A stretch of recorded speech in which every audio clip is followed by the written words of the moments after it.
Hi, I'm Angified. I started Angified Presents. We share the love of music. It has been medicine and therapy. Nothing else worked. It has saved many of us. With mental health, we need to open our eyes. Hurt people hurt people. We ask that you listen, comprehend, and relate with your ears. Form that heart of unity and one. We share on this stage. Statistics, feelings. And ourselves. We stand with the belief to be you, to be heard, and to be original. We all may be different, with opinions and beliefs.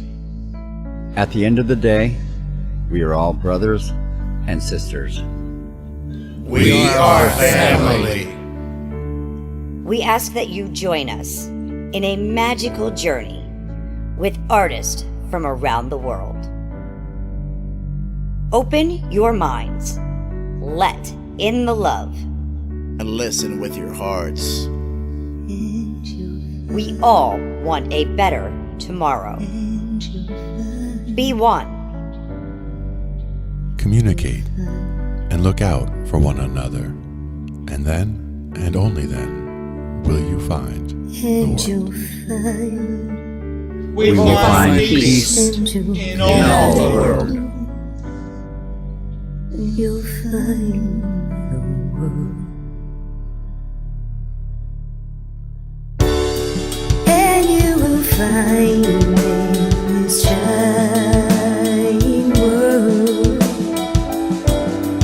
He was among us in every boy and girl.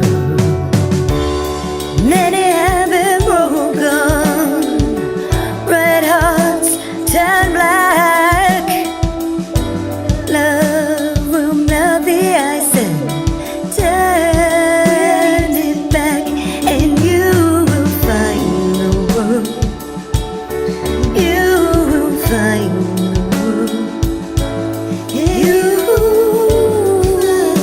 will find the world.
the times have changed. On a PC or a Mac and even with a mobile device, we'll be talking about it all every Thursday night. From software to plugins and synths that entice. Dive deep into tech and let creativity take flight. Talkin IT.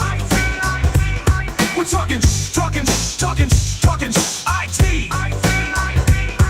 Come and join in and have some fun. It's highly educational with a lot to learn. From bedroom producers to seasoned pros, we're breaking it down so knowledge grows. Whether you're a DJ or a beat making wizard, we got the tips and tricks to make your sound sizzle. Mixing and mastering, that's our jam. With the tutorials and tips on how much RAM. Get the best quality from your setup and gear. Tune in every week and lend us your ear. We're talking IT. Come and join in and have some fun. It's highly educational with a lot to learn.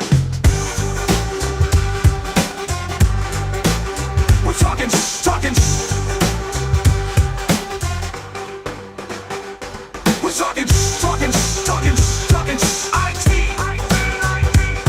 talking IT. Every Thursday night on Angified.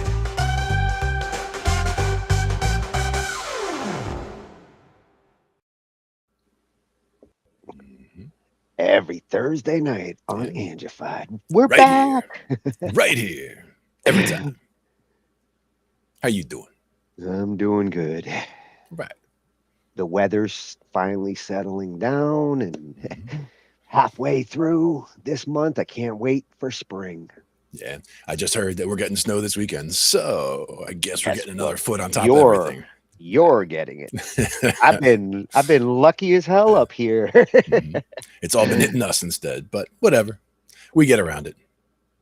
It's when it gets really far south. That's when it's a problem. Like I remember when my sister went to college down in North Carolina and like they got an inch of snow, it would shut down the state because they're just not used to it because they would never get snow down there at the time. So, you know, as like when it happened down in Texas, when they got that ice and all that, I mean, that kind of thing, when they're not expecting it, it never happens. It's really bad. Up here, we get it every year. So it's, you know, we have good years, we have bad years, but we're always expecting snow, you know? Yeah. I was down in Texas in 2002 and it snowed that winter and it shut down. It shut down Dallas. Yeah, for 3 exactly. days. And it doesn't even have to be a lot of snow. I mean, that's the thing is they're so unprepared for it that, you know, they don't have a bunch of plows on standby and like all that kind of thing that we have up here because they wouldn't need them 95% of the time. Yeah, they suck. At least to drive in. Yeah. It's true.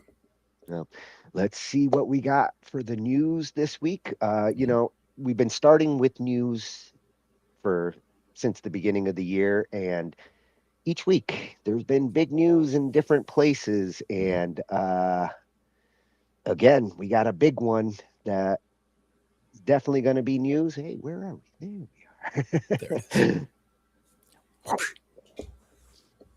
And the big news actually it's been a couple of weeks now. I've been hearing about this for about 2 weeks, but last week it started hitting the YouTube suggestions for me. Discord is going through some big problems right now. A lot of people, and this affects gamers. This affects, you know, streamers.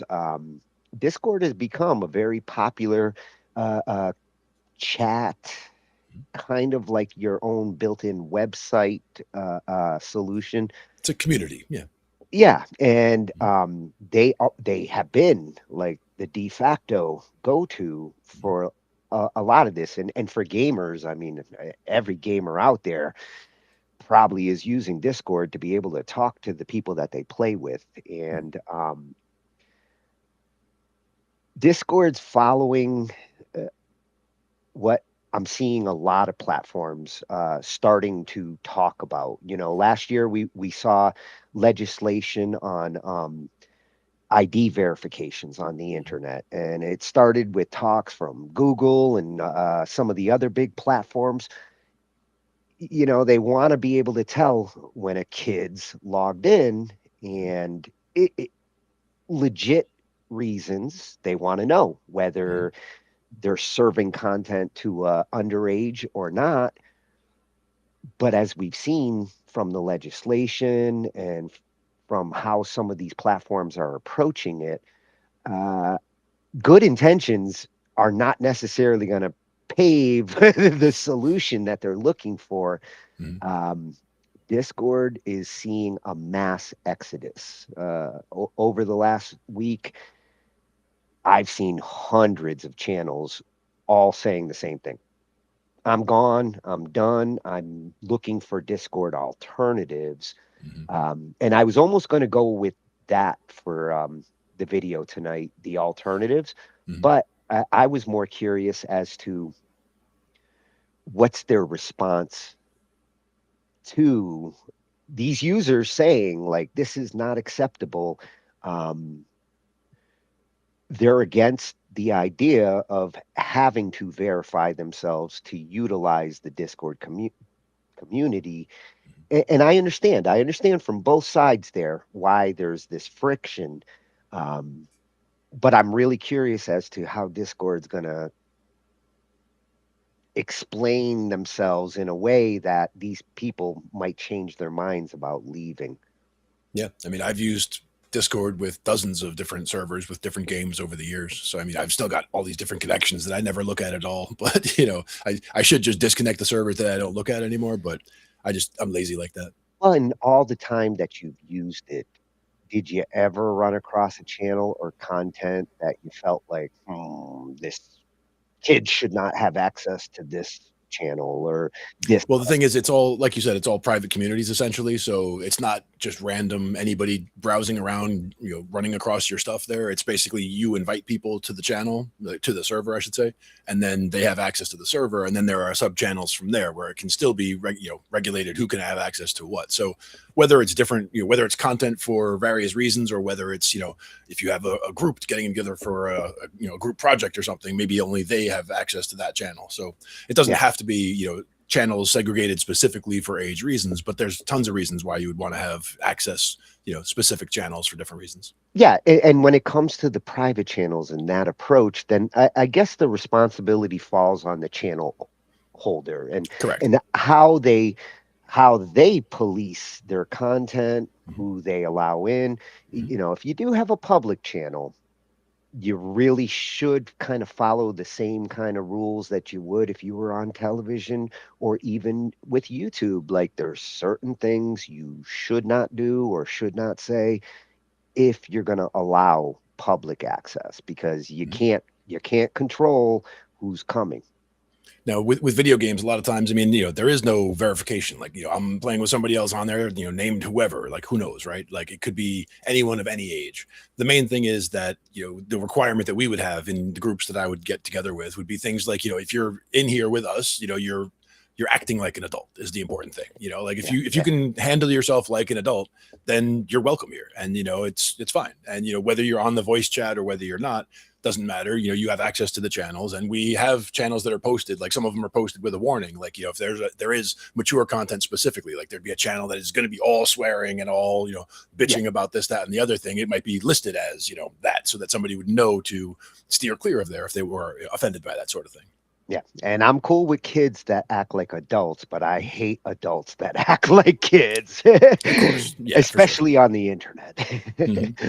I mean, I act like a kid in good ways. That's different. Yes. Well, forever young, but I'm not going to act like that. Exactly. So Deep Humor is going to, give us the details on Discord's response and how they're going to try to explain themselves.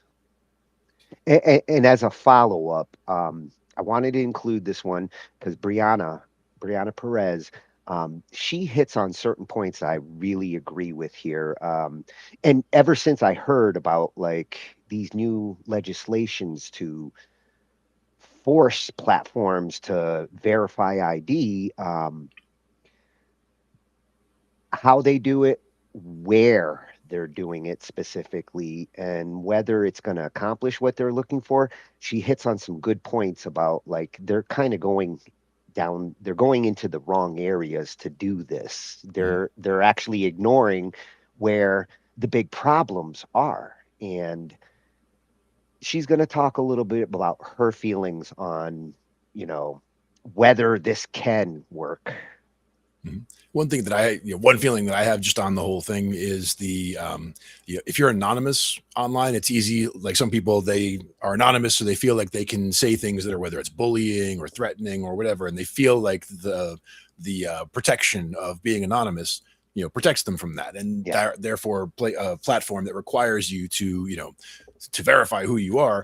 There is an accountability side to it. Like sometimes they want that so that there is, if you do something that is illegal or wrong or whatever, they're able to, crack down and actually find you and come after you. So, if you're not posting things that are like that, then there isn't really, I don't have a reason to want to be hidden from any of these sites. Like I don't care about verifying. Like I'll verify who I am and how old I am, because I'm not doing anything that I care about anybody knowing who I am or how old I am. Yeah, I think the general mindset is if I'm not doing anything wrong, then I really don't have anything to worry about, and this shouldn't bother me. But even when you're not doing something wrong, there's a fine line between privacy rights, assumption of things, and the big problem with a lot of this, like you said, if somebody comes on anonymous, they grow these digital balls sometimes, and they think they think they can say and do anything because the people aren't in front of them. But some of this, what we're going to see here, Discord's basically saying you don't necessarily have to. A lot of these users aren't going to need to verify themselves, but fine print, we're going to use AI to establish your identity. And that's the same thing that goes on over at Google. Google knows who you are no matter how you log in, which Google Chrome account you log into. They know you're coming from this house, and they eventually figure out everybody in the house, and they know who's using what. And with AI the way it is now, they're starting to assume that they're talking to this person from this location. Yeah, and like you said, in a lot of cases, that's perfectly innocent. Like there's no problem with that, but there are situations that could come up where there is a problem, where it's serving the wrong content to the wrong person, which is the concern that you were talking about before. Yeah, and actually with the next one here that we're going to look at, something I'm surprised we haven't talked about in the past, because this is where the IT in IT really hits the rubber in the road. Data poisoning, and how too much data, especially in the case of mass surveillance. And the reason why I picked this one is we've had some discussions in the back about, like, there's this kidnapping that's been going on the last couple of weeks. And, I've heard some say, well, why can't they catch this person? We've got cameras on every corner, and Alexa hears everything you say, and your iPhone hears everything you say. And there's truth to that. But the reality, when there's too much data and it's coming in from every direction, is sometimes it can really send you in the wrong direction and make assumptions about things that aren't necessarily the case. Data poisoning is something that IT admins, especially the ones that deal with databases and traffic, experience this problem. Yeah. And that's the thing, is big data is just getting bigger and will continue to get lots bigger. So yeah, well, especially now with AI, the data is now just like pouring in from everywhere because the AI is going and grabbing it. Yeah, well, it's like the with money, like the interest on the interest. Like this is the the data on the data. Like there's data about the data that's being generated too. So there's all of that plus all of that. Yep. So Addie Lamar, Freshie Channel for us, is going to give us some insight into, this obstacle when it comes to going through data in a mass surveillance way. And it's not meant to like suggest that you should utilize this in a nefarious way. It's more to recognize this is how things work. Yeah, exactly. And also you can see where certain bottlenecks happen in the system certain times. Yeah. And then we're going to slide over to some control MIDI controllers, but unusual MIDI controllers. I love the weird stuff. And I saw this one, and I've thought for years that the mouse could actually make a musical instrument if you had the right software to utilize the way a mouse works. And this is an interesting approach here where you can actually make some music just with your mouse and a little bit of sliding things around. Nice. Yeah, it's Eventide is the Eventide music mouse, and production expert's going to show us the features and how it sounds when you move your mouse around. Very cool. And then this one, um, Floyd Steinberg. It's funny because he doesn't take this super serious. Like to him, this is kind of cool. Y- Gestures. Like imagine if you could trigger things by doing this or this, and when you do that, a MIDI control plays a sound. And I was intrigued. I like the idea of this in the right kind of situation. I could see like conducting, a MIDI orchestration with something like this. Yeah. Well, you were talking even one time about the ring controller or the ability to like if you lift your hand away from the keyboard, you're getting a different control, than if you are hitting the key or pushing down harder. Same idea. Like you can do things with different gestures. Even right now, your phone, if you were taking a selfie and your phone is looking at you and you put your hand up, like it'll know that you want to take the picture, right? So it recognizes that gesture already and can do things with that. So why not extend that database of things that we can do with gestures? Yeah, and we've seen it in Zoom. Like I raise my hand and boom, there's a little hand raise in my or you do the heart. Yeah. See, it doesn't work for me, but it works for Ange and Jason. Yeah. Oh, you have to make sure that the camera can see the heart, right? Yeah, my camera's not good enough. Yeah, maybe. But for $35, and the cool thing with this is he's going to show you an alternate approach too. You don't necessarily got to buy this device. You could roll your own here and accomplish this. Right. The important thing is the concept.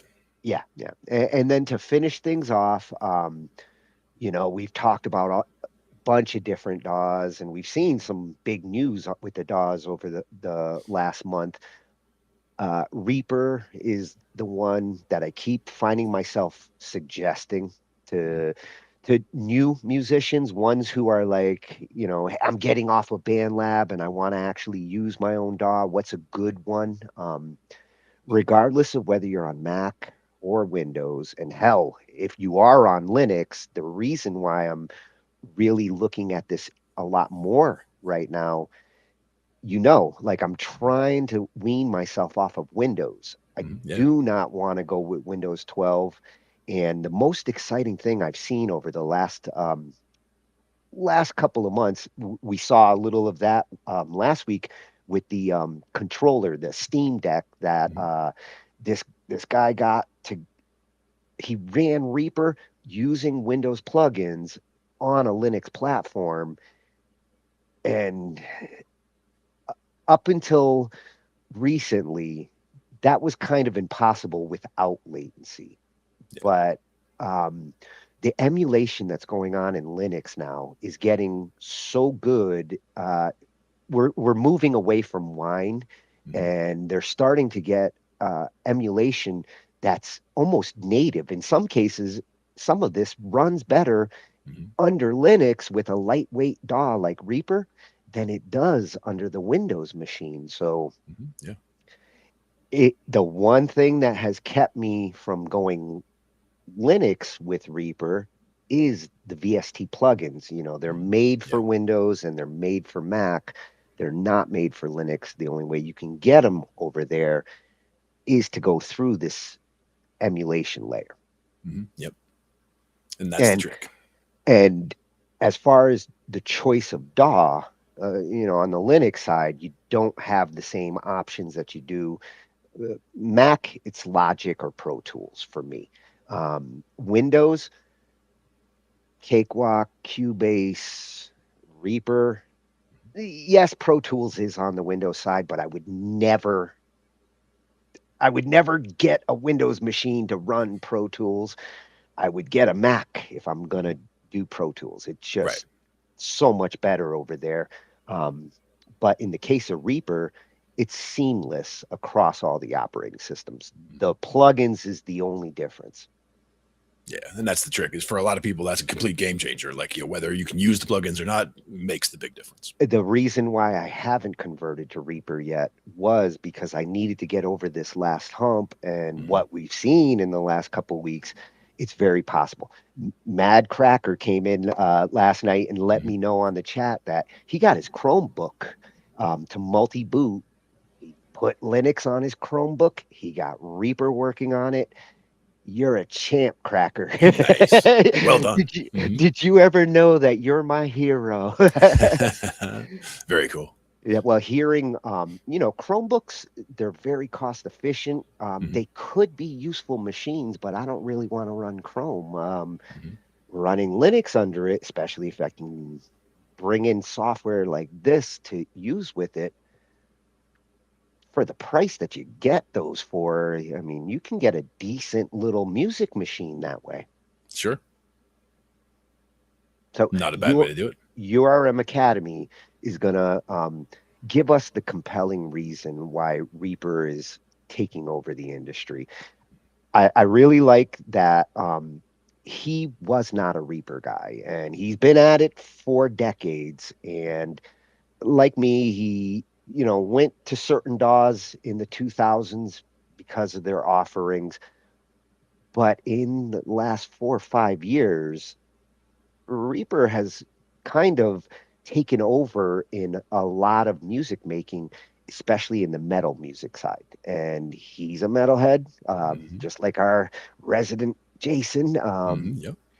His compelling reasons for going in this direction is the workflow is just so much easier and productive.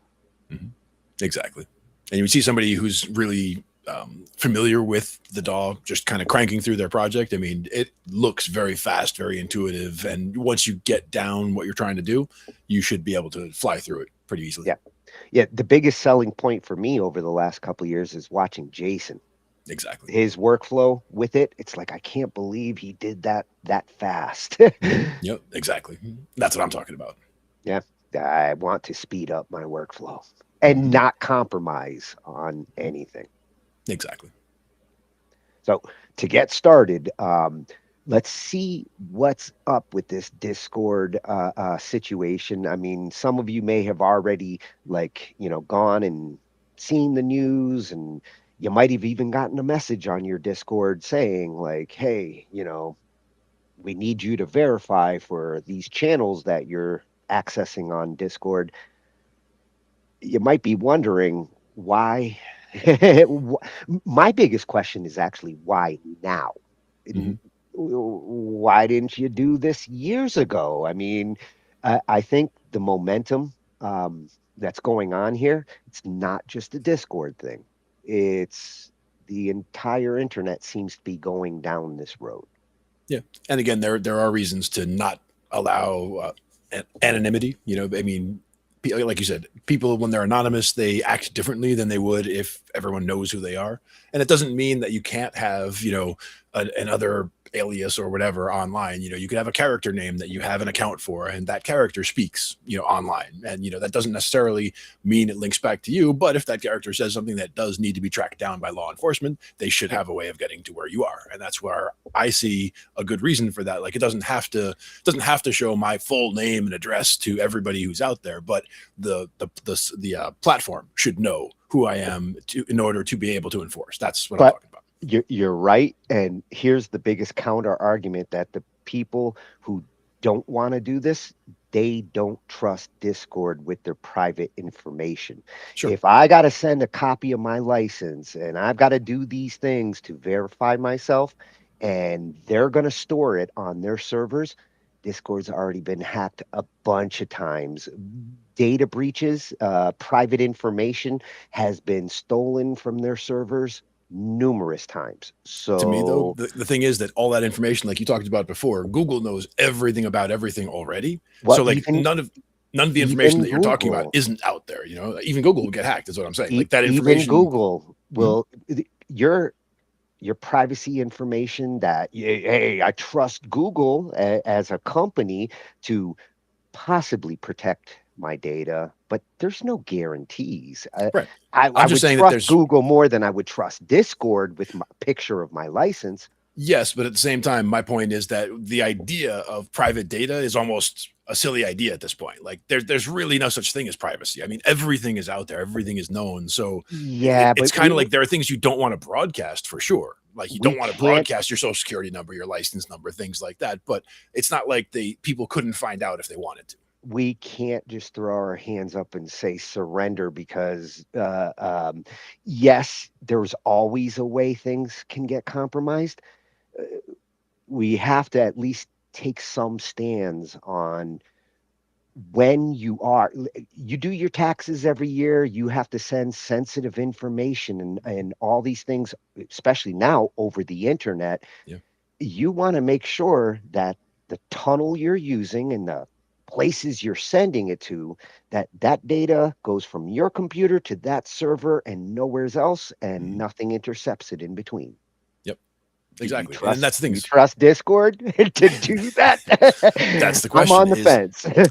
they haven't asked me for my license yet. And, I don't know if they're going to. Like, they might already know that I am who I am because they've already had other ways of, tracking that information down. I have no idea.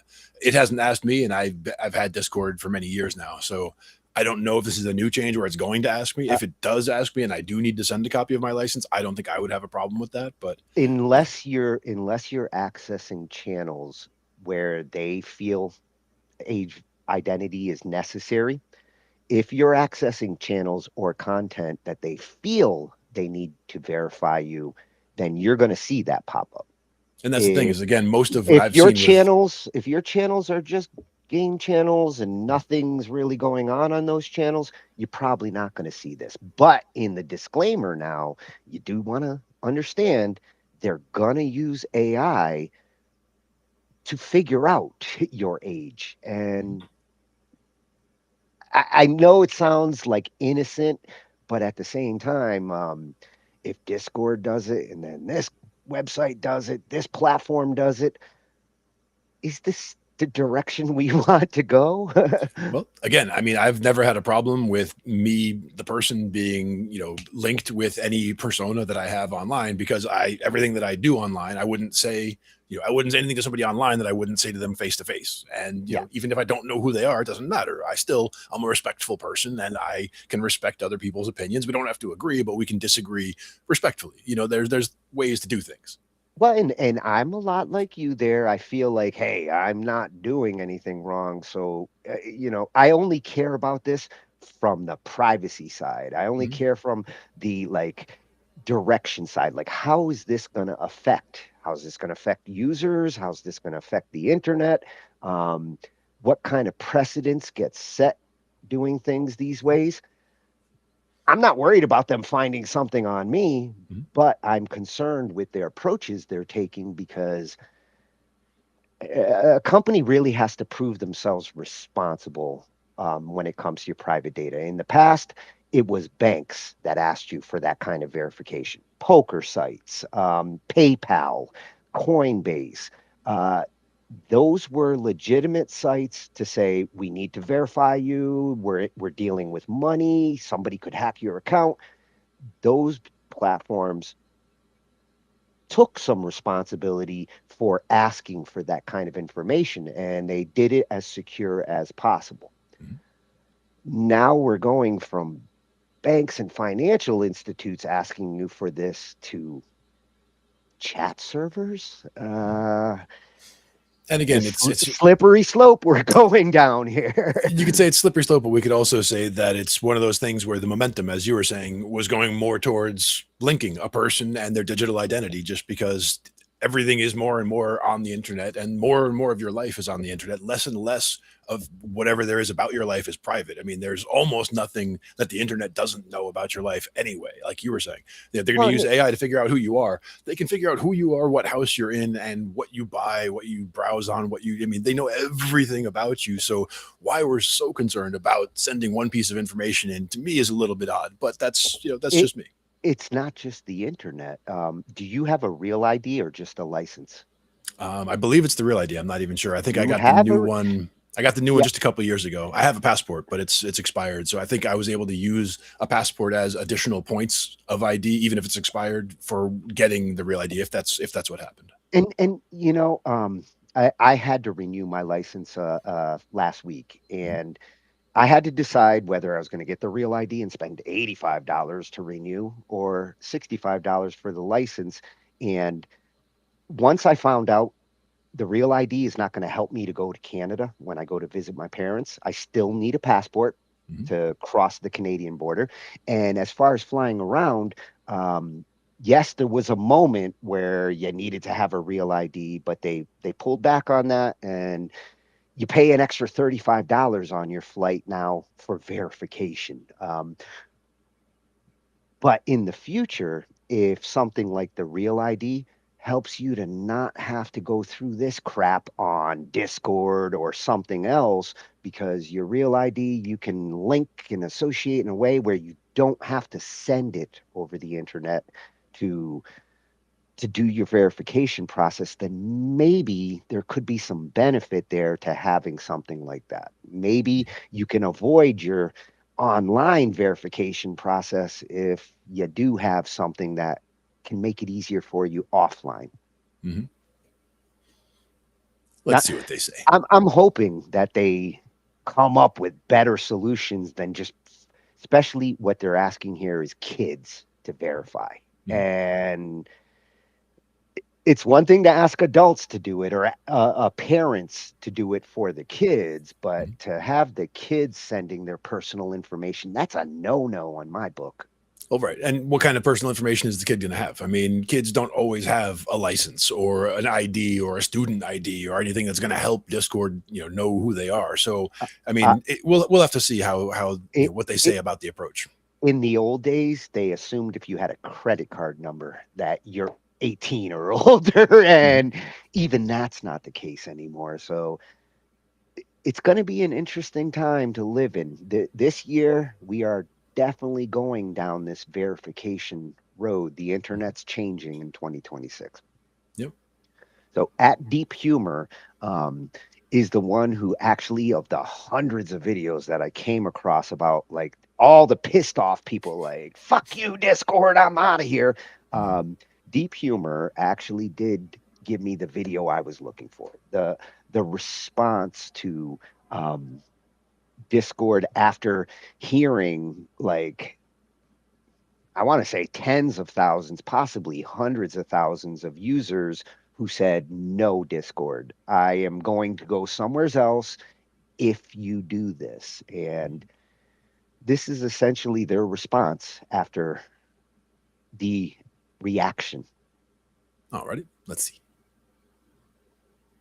So Discord made ID age verification a requirement globally, and to say that they got some backlash for it would be like saying that Frieza doesn't really like Sans. It would be the understatement of the year, and Discord actually responded to all of the hate by writing an actual book about everything that they're going to be doing and trying to clear all of our doubts and everything like that. And to say that the response is bad is once again another very big understatement. So let's go over it together and see what they say. We've seen some questions about our age assurance update. We want to share more clarity. We know how important these changes are to our community. Here's what we want you to know. Discord is not requiring everyone to complete a face scan or upload an ID to use Discord. Yes, that is true. You can still use Discord without giving an ID, but you are going to be losing a laundry list of features, and AI is going to actually be looking at your account to try to verify your age based on your activity. These are things that are confirmed. Discord confirmed them themselves. So when they say, yeah, you don't have to give us your ID, they're basically saying, yeah, it's all good though. You're just going to lose all these random features and we're going to spy on you using AI. So no big deal. You don't have to, but pretty much the platform will be unusable if you don't. It's such a cop-out answer. But anyways, the vast majority of people can continue using Discord exactly as they do today without ever being asked to confirm their age. Again, they leave out the fact that they are going to be using AI to determine your age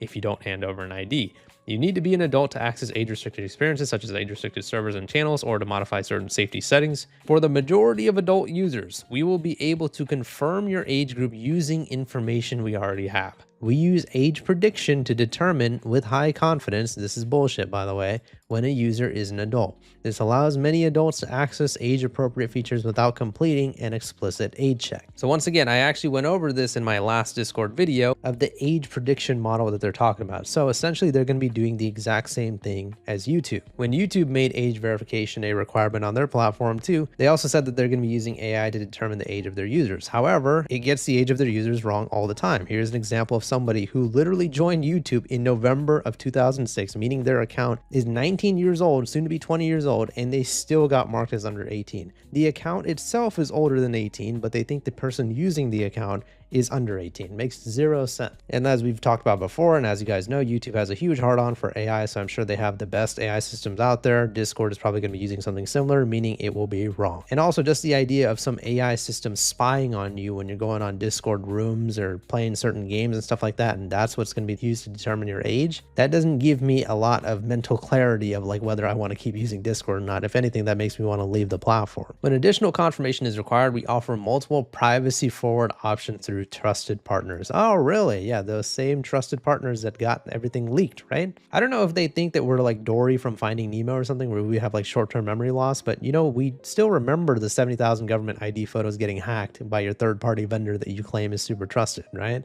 Like, we know that that happened. That's not something that we all forgot about. That's one. And another thing is, it's likely a lot more than 70,000. I've talked about this in other videos before. It's likely way more than that, but Discord only disclosed 70,000 because they knew saying a higher number, or what it actually is, would make them look really, really bad. Discord should like do stand-up comedy because this is going to be where the comedy show starts. Facial scans never leave your device. Discord and our vendor partners never receive it. Really? Oh my God, you guys should really do stand-up comedy. Then how the hell did this happen? Can you explain how this happened? If the vendors don't keep the photos, how was there a data breach from the vendor getting hacked? That doesn't even make any sense. What are the point of the vendors then? IDs are used to get your age only and then deleted. Once again, refer back to my previous tweet. This is bullshit. How the hell would the IDs get leaked if they were deleted to begin with? Discord only receives your age. That's it. Your identity is never associated with your account. Hate to be a broken record here, but look. What are they talking about, man? We hope this helps to clarify some of your questions. This didn't help clarify shit. To be honest, this made me even more worried about having a Discord account. This work is important because building a safer Discord requires a thoughtful approach, blah, blah, blah. So let's go over to the FAQ, frequently asked questions. Will I need to age assure to continue using Discord? And then they say, no, you don't have to. You can still use Discord. But once again, as we went over, you can't use a lot of features on Discord. So if you want to use Discord normally, yeah, you kind of do have to do it. When do I need to go through age assurance? You must be a confirmed adult to access age-restricted content, experiences, whatever. And they basically say, in the minority of cases where we cannot confirm you as an adult, you need to access age-restricted areas and settings, then you will be asked to go through additional steps. So sometimes you could do a facial age estimation or send them your ID, and they will still ask you for more information. Yes, you handing over an ID or doing their, quote, super accurate AI age estimation, which we all know is bullshit. Dude, I've seen so many videos of people using like animated little characters to do their age verification like this. I've seen people use Gmod to verify their ages on Discord and it would actually work. Here's another example of somebody, I believe this is another Gmod character and they're using it and tilting their heads around it. But hey, you know, those super accurate AI age estimation systems, right? They definitely would see it as fraudulent, right? Oh, hold on. Yep, there you go. You got access. You guys get the idea. Their whole AI age facial scan shit, it's just crap. It doesn't work. We only get your age from ID verification process and an estimated age range from facial age estimation. We use this information for safety purposes. We will not use your age information to target you with advertisements. We don't sell your data. Sure, buddy, sure. And here's another thing that's funny over here. The facial age estimation technology runs entirely on your device in real time when you're performing the verification. That means the facial scans will never leave your device. Vendors never get it. Well, that's the exact same thing you said about the IDs. And then that shit got leaked. So I don't trust a single word that Discord says. They're trying to clarify that these vendors were not involved in the September 2025 data breach of our customer service agent, whatever. But again, I don't trust a single word that they say because they themselves said after the IDs are used to verify your age, they are deleted. If they are deleted, how could they have gotten leaked? It is all bullshit. They are lying. And Discord once again vehemently says, oh, we only get your age from your ID and that's it. Your identity is never associated with your account. And they're just yapping and saying a bunch of crap, right? But yeah, this is all bullshit. And Schlepp even made a tweet about this saying, throwback to when Discord allowed Roblox child sex communities to gain hundreds of thousands of users and did absolutely nothing to moderate them. They did a partnership with Roblox, basically two of the worst companies in the world partnering together, and it resulted in a lot of kids getting access to a lot of very sexual games. So that's my thoughts on it, but I also did see this tweet. Shout out to this person over here. They made a lot of great points. This post does not address who the partners are that handle your data, whether those partners may or may not store your data, how this rollout will differ from the rollout last year that resulted in a 2 million ID leak. Again, that sounds about right. I mean, that sounds like way more accurate than the whole 70,000 IDs that Discord says. What they plan to do with the data that they collect, they say it's about protecting kids. Ignore the fact that this will explicitly point out who the kids are and where they are, allowing easier and faster access to children for predators. This is the exact same problem that Roblox had. The whole Roblox age verification thing did the exact same thing, where now you know exactly how old certain users are, and you can use one of the many ways to circumvent the terrible AI age verification facial scans that they have, get yourself marked as 13, and now you know that this kid is actually 13. They have not spoken on what the AI does, what the data it collects, and I can answer that question. They're going to be selling it to the AI companies so they can train their models off of the video selfies from all these kids. They have not stated what their partners do with the data. They have also not stated or detailed any steps that they are taking to ensure that those who intended to abuse the system to gain access to minors are detected and punished. They have also not stated whether or not the AI built to create a biometric portfolio on you will stop listening after it has done so, meaning from implementation on every keystroke you send to Discord is likely being tracked and audited by third parties with no regulations. And that is the most concerning part about this whole update, the whole part where Discord's like, yeah, we're going to use AI to determine your age by your activity, right? As this person says, when is that actually going to stop? Are they going to stop doing that after they verify that you're over 18? When did they start doing that? Has that been a thing for years? Or did you guys just add that? I mean, I have so many questions and it makes me feel really weird that AI is tracking everything that we all do on Discord. It's just really, really weird and creepy. And again, you guys would not believe how many people are defending Discord saying, oh, those scans are getting deleted. They don't see that scan, blah, blah, blah. It's like, do you guys not remember the data breach that happened just a few months ago? Stop being so naive, man. Don't trust these types of companies. It's all about money. This is a business at the end of the day, and they are going to be able to make a lot of money off of our biometric data. Let me know what you guys' thoughts are on the situation in the comments. This is Discord's response, and in my opinion, it's pretty bad. Please leave a like in the video if you enjoyed it and subscribe for more. See ya. Yep. That's the way it goes. Oh, we got flipped. All better. So he's kind of a glass half empty kind of guy here. And I'm more of the glass half full guy, like you were saying. Yeah. I don't blame him for his concerns. And I'm not saying the glass is half empty or half full. I think we're halfway through like this process that we're going to see more of.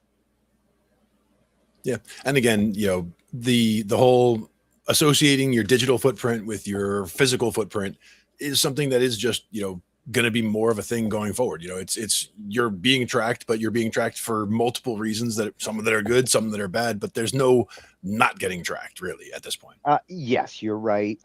It's unavoidable.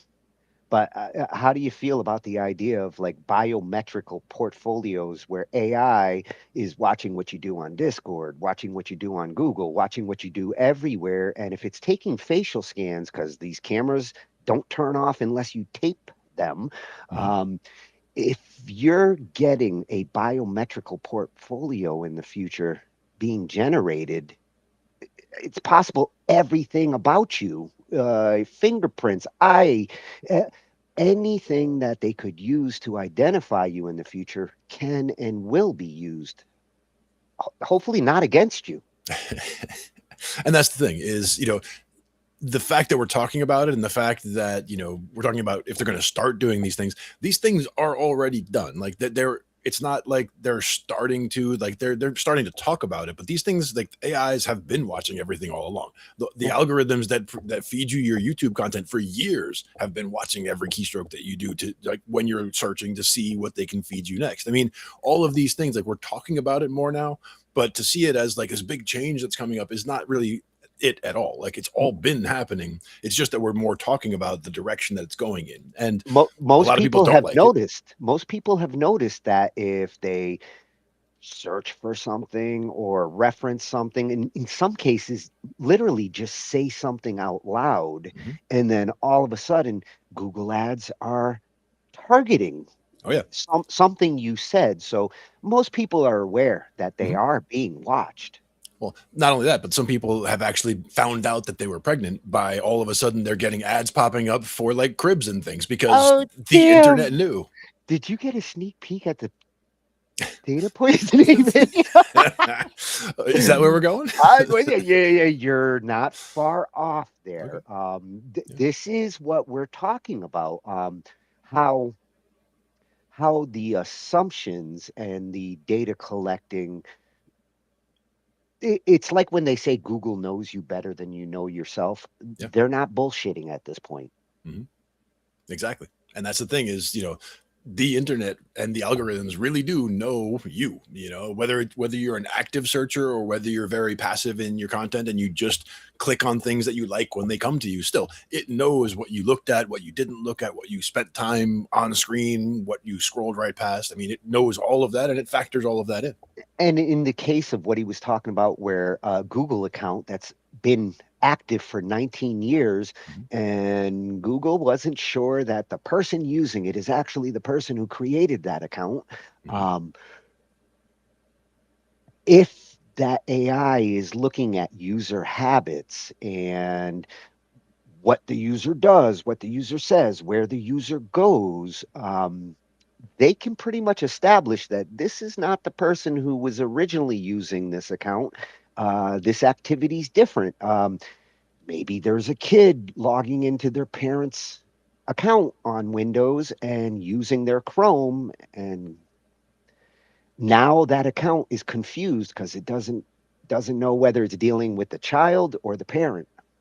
And that's part of the thing is that how much of that responsibility should be the internet's responsibility to determine the age of whoever's using the device. It should really be the household's responsibility to make sure the child doesn't have access to a computer that has access to the internet unrestricted. A child should have a machine that is restricted in ways that are appropriate, right? I absolutely agree. Accountability starts at home. It starts with the parents. And I wish more parents were more technically responsible.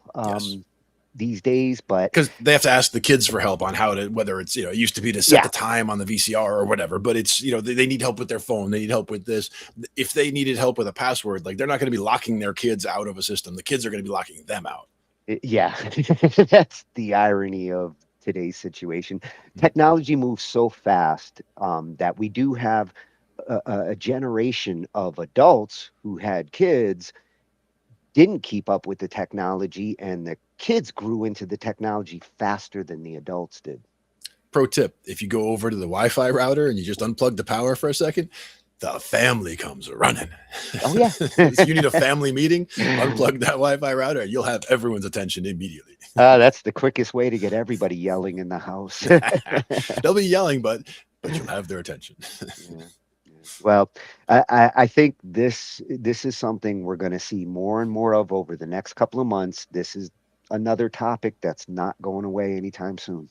Exactly. And that's why, to me, it's again, embracing the fact that, your digital ID and your physical ID are going to be linked, and it's just kind of a fact of life, and going forward with it that way makes it easier to me. And, again, I see that there are legitimate concerns that some people have, but to me, the concerns don't apply to my situation. Let's put it that way. Yeah. And I understand that. It honestly, not a big deal to me either.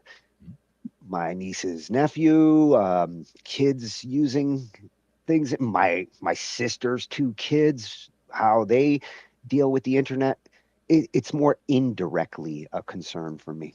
Yeah. And again, to me, so much of that comes down to there should be so much of a lockdown from a parental standpoint to the machines, to everything else. Like the kid doesn't get a device that has unfettered access, and anything that the kid's doing, the parent should know something about. I almost started an IT business back in the early 2000s to administer for parents, because getting corporate work and company security and all of that, it was everywhere. But I was seeing parents, even my brother actually had me go multiple times to his house to lock down the router, set up bandwidth allocation, be able to see all traffic. He wanted to know anything going out or in the router. Absolutely. And that's And, legitimate concerns. And it's good that he had access to someone who can set that up for him, because yeah, 90, how many percent of parents don't know that or wouldn't have access to that information? not all parents are going to be able to monitor and keep track of everything going on in that modem, but with some good software solutions and at least somebody you can call if necessary, you can figure out like what your kids are doing on the internet. There's also something that, something about having a relationship with the child where you can actually talk to them about the stuff that they access and Yeah. have meaningful conversations about ways that they should and shouldn't use the internet. I mean, I'm not a parent. I've never been a parent. I have no kids. I was an uncle. I am an uncle. So I have a niece and a nephew, and I was part of raising them. So I understand, but I was not the responsible party for raising the children. But these kids, they almost never use the internet. They almost never watch TV. Like, they were big readers, and they would do reading, they would do sports, they would do music. Like, they had all these like, they were more like us as kids, as opposed to kids now where they're just sitting in their devices and staring at the TV screens. I mean, these kids had the least screen time of any kids I've ever seen. Yeah, yeah. In the case of when I had to do that for Rick, the girls were 11 and 13, and they were old enough to be able to get told, Uncle Tony's coming. He's setting this up. We know what you're doing on the internet. Not that they were doing anything wrong. For him, it was more of a deterrent. It was Right. to say, like, you need to understand we're in charge of this modem, we're in charge of this connection, and we're still in charge of you. And we know what you're doing under this household. Yep. My roof, my rules, that whole thing. I mean, I get it. Sure. Same with the phones. Like, Yep. they did know how to check on the phones, everything they did. So, if you got smart kids and you do have that good communication with them, you don't have to be intimidating about it. You just want to let them know that I can watch. I'm not necessarily going to watch everything you do, but I can. And if you really aren't sure that you're doing something right or wrong, come talk to me about it. Don't try to hide it. Right. Exactly. I mean, it's important. Like, the whole thing, the whole open communication, the whole showing that you're interested in what they're doing, you're interested in, how they're doing it, all that kind of stuff. Like, it all helps when, making sure to make that connection. But again, if the kids are already trying to hide stuff from you and you're already overbearing about what you're talking to them about, you're making it worse sometimes if you start fighting about stuff like that. You don't want to be the overbearing parent. You just want to be the responsible one. And it's good to give kids a little bit of freedom. But we are talking about the internet, and the internet comes at you just as much as you go at it. And I'm more concerned at what the internet's going to throw at the kid than what the kid's actually going to go and find on their own.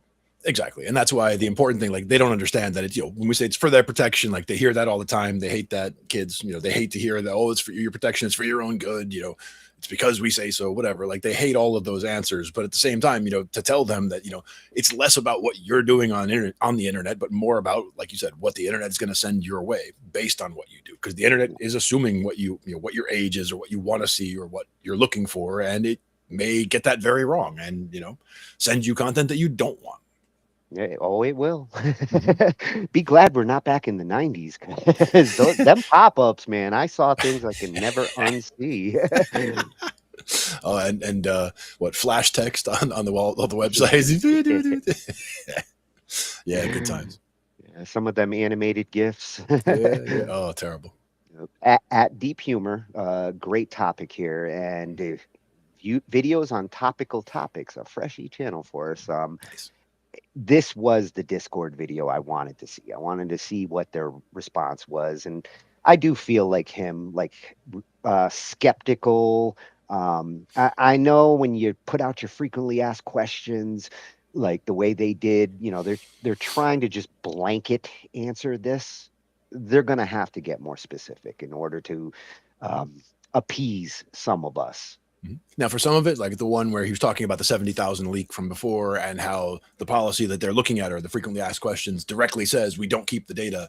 I mean, that could have been a policy change since then, like the way I look at it. Like, it could be that was a response to the leak is why they're putting that in there, and they've changed their policy now. But It could also be that was their policy all along, and they just don't apply to it or don't abide by it. Or they were like, "Oops, we did have this policy, but it didn't work." So it was on page 7, and page 7 was stuck to page 8, so we didn't see it. Yeah, and like he said, 70,000 was a lowball estimate because no company wants to admit when they do have a breach.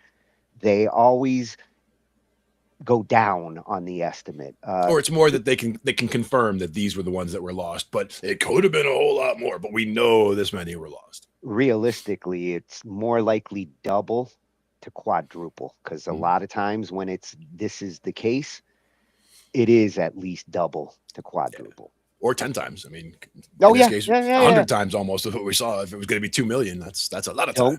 Don't get me started on the Yahoo hack that happened over a decade ago. I won't. So, at Deep Humor, great coverage on that.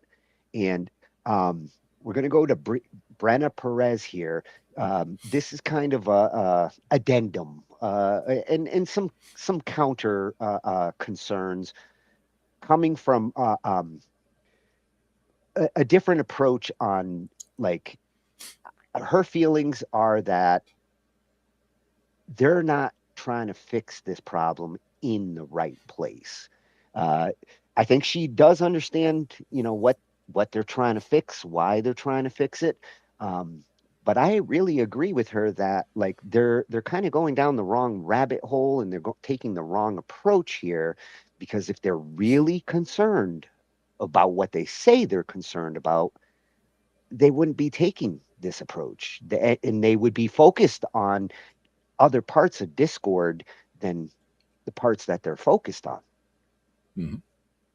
And for anybody out there, I know you like Minecraft and Roblox and some of these areas of the internet. That's where the discussion really needs to start to open up a little more, because that's where the big problems are actually happening, and it's not being addressed. A lot of it is being ignored. Parents see that screen, the game looks innocent. They think there must not be anything going on here. They're just playing Legos on screen. But the adults that are playing with those kids on there, some of them are bad actors. And how you verify the good actors versus the bad ones, not sure what the ultimate solution is going to be, but I bet you AI is going to be watching everything. Oh yeah, there's no doubt about that. I mean, again, that's a given. Like, AI already is watching everything, so we should accept that for sure. Yep. So at Perez Brenna is going to show us. She's going to address this age verification. She believes it's a big tech lie, and I'm kind of in her boat here. The legislation and the laws say that they're doing it for the children. There's more going on there. And it's really going to depend on who's doing the enforcing and the platforms. Real motivations might not be necessarily what they say they're doing it for. Mm-hmm. So let's see what Brenna thinks about this age verification. The wildest part about tech companies trying to convince us that ID and facial scans are about age verification and safety is that the adult spaces of the internet isn't where predators are finding minors. They're finding them in the age-appropriate areas of the internet, like Roblox, or in the case of Discord, which just got into some hot water this week, and other platforms like Discord in the non-age restricted areas. In case you missed it, Discord announced this week that it was going to do what a bunch of tech companies are itching to, which is basically require its users to scan their IDs and faces in order to verify their age. They've since kind of backtracked and said, well, no. The vast majority of users won't have to do either of those things because the vast majority of users do not access age-restricted Discords and forums. This is just for the people that do. Okay, so I want to know why. Why? How does that keep younger users safe? The targeting tends to happen in their spaces, the ones that are still open and don't require age verification. Sure, some of the more problematic stuff probably doesn't happen on those more open servers. It can happen more in private DMs, etc. But that's after the initial meeting. So are companies like Discord going to require age verification for private DMs and messages? Like, you see how this doesn't solve the problem that they're claiming they're trying to solve? They're just selling us this idea that this is a solution to that problem instead of what it actually is, which is just an excuse to collect even more data. And of course, put it at insane risk of data leaks. Between this and the Section 230 thing and the Ring, dog finding dragnet, we're being sold so many lies, so many invitations to give up even more of one of the most valuable parts of ourselves, our data, second only to our labor, all under the guise of it being a solution to what the people on top clearly don't care about. Come on. Just don't fall for it. Oh, I'd have a fun conversation with her. Oh, yeah. I do agree with her that right now it's providing a false sense of security. Like, we're addressing this. We're doing what we can. I'm not sure that they're doing what they can. I'm not sure what their motivations totally are. I do suspect, like her, that some of it is a data grab. It's an excuse to just chop that little bit of privacy left that we have had down to nothing, all in the name of protecting the children, which none of this is actually going to do. Yeah. And that's the basic, I mean, again, coming back to the point about the parents need to be responsible for what the kids are accessing online. If, again, in the situation where if there is inappropriate, communication between somebody and a child somewhere, the parent should know about it in some way. And how is that going to happen? I mean, if the child, again, the whole conversation comes back to the parents to me. Like, the parents have to be involved in what the kids are doing online, and there have to be rules involved and all of that. I'll give you an example of in Connecticut, back in the 90s, they put out a law that if a kid went and had a party and illegal things happened at that party, drinking or drugs or anything, they made a law that made the parents responsible for anything that happened in that house, regardless of whether it was the kid. The parents weren't even home. The parents were gone. If the kid had that party at that house, parents could be held accountable and possibly go to jail. I think there were even a couple of cases where it got that far. That definitely got a lot of parents starting to think twice about letting their kids just kind of do whatever and not paying attention because your property is on the line.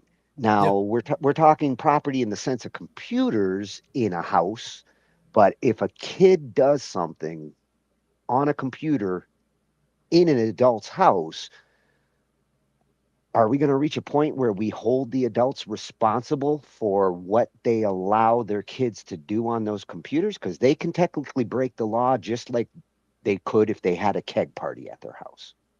Yeah. And I mean, again, kids could hack into whatever from any computer. I mean, there are a lot of kids out there who have a lot of technical ability that are far surpassing their parents' technical ability. So it is a very difficult question. If the kids want to access stuff, they will find a way to access the stuff. That's the thing. So it's important to understand what they're trying to access and why. Or if the kids do something wrong, that digital balls kid who acts like he can say anything he wants online, and online comes back and says, hey, we know it's your kid from this house, and they're harassing people online. And nowadays, that's becoming laws that some places are enforcing. So if you can't go after that 14-year-old kid, are you going to go after the parents who don't monitor enough? Well, again, the 14-year-old kid, if the 14-year-old kid is breaking adult laws online, then I mean, yeah, the parents should at least know. The parents should at least know, but also there should be repercussions. I mean, there should definitely be consequences. You know, whether it's the kid doesn't get access to the internet anymore, you know, not ankle bracelet time or whatever, but you know, I mean, there's definitely, you know, things that need to be looked at for sure. If kids understood that if they were to cause trouble like that and actually get the law involved, it's happened in the past where like they have taken internet rights from young adults and kids because they broke the law. And Kevin Mitnick's a great example of that. Like a hacker who, you know, and we can debate on like his hacking and what he did, but when he did get caught for it, he couldn't get back on the internet for over a decade. He had to go to jail. If kids do understand there could be repercussions, you're underage, so we can't punish you directly like your parent can. But if they decide like this household shouldn't have internet because that kid's uncontrollable. See, it really does, you know, again, it kind of puts an extra layer in between parents and their kids, you know, in terms of in that situation, you know, you've got the kids that are trying to do, you know, whatever hacking and what have you, you know, if they come after the parents, you know, it's not going to stop the kids. Like if you tell the kids, oh, we're going to come take your parents away if you do something bad, I mean, that's going to be a deterrent to them. I mean, you're going to tell them, oh, well, and you're not going to be able to ever use a computer again. I mean, again, it's trying to put, you know, a wedge essentially between the parents and the kids. You're trying to tell the parents to tell the kid that if he messes up, that we're going to make it them pay. And there's no good way to really get that across. And doing an example, like you said, where you take some parents away, did that make the kid's life better? Really? Not necessarily. Yeah. And if a parent, let's say, you know, a kid gets bad grades or does something now, a lot of parents will take the phone away. No game time. You're grounded. I mean, those TV words still time. exist, you know? Yeah, but the reality of it, if the kid sneaks off on a different device and depending on the age you're dealing with and the situation you're dealing with, you need to be able to have some leverage. And at the parent level, they need to have some leverage over the kid. They can't feel like the kid's in charge. And if it does actually reach like a legal activity where the cops are knocking on the door because of something your kid did on the internet, yeah, I might take more than your phone away if I have to deal with that. Yeah. And again, you know, the whole, you know, destroying the kid's whole family life by taking the parents away to jail, I don't see that as a good answer. You know, I mean, it would have to be something extremely severe. And I mean, there's no precedence that I can think of at this point that internet wise, they went after the parents for something a kid did. See, I would sooner in that case, if the kid, you know, if a kid was 14 and they were, you know, broke adult laws online, then the kid should be charged as an adult, in my opinion. But I mean, the sentencing is a different story. Like, you know, home arrest, whatever. There could be ways to get around that, but they should definitely face consequences. You've seen parents take accountability in that way in the case of things like the kid stole the car, killed somebody, and at that point they go after the parent for not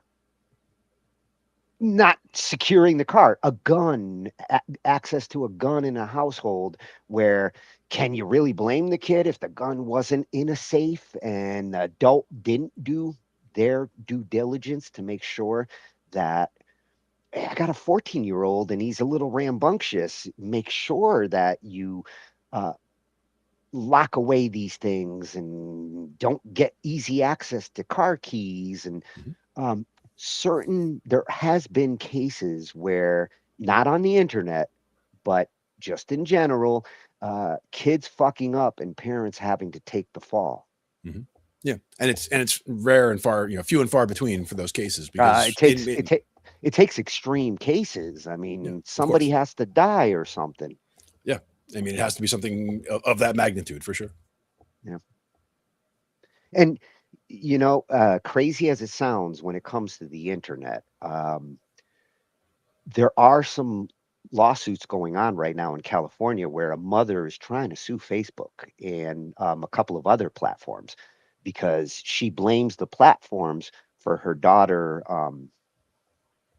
you know, taking herself out. And I sympathize, but at the same time, saying that's the platform that caused it and not the bullies that were on the platform doing these things is misdirecting blame. Yeah, and I And mean, and if it turns bullying out online your is one of those kid things. if it Yeah. turns out it's your kid who was the one doing that bullying, say on Facebook, who pushed another kid to extremes, thankfully it doesn't happen a lot, but it does happen. Yeah. Tragedy. And the poor parents that would be in a situation like that, eh, you know how parents can be when it comes, it's not my kid, it's not, they're not the problem, you're the problem. Some parents are in denial sometimes in those cases, and they wouldn't even necessarily know that their kid's an online bully. Yeah. And that comes back to, knowing what your kids are up to and having a good relationship with your kids. Yeah.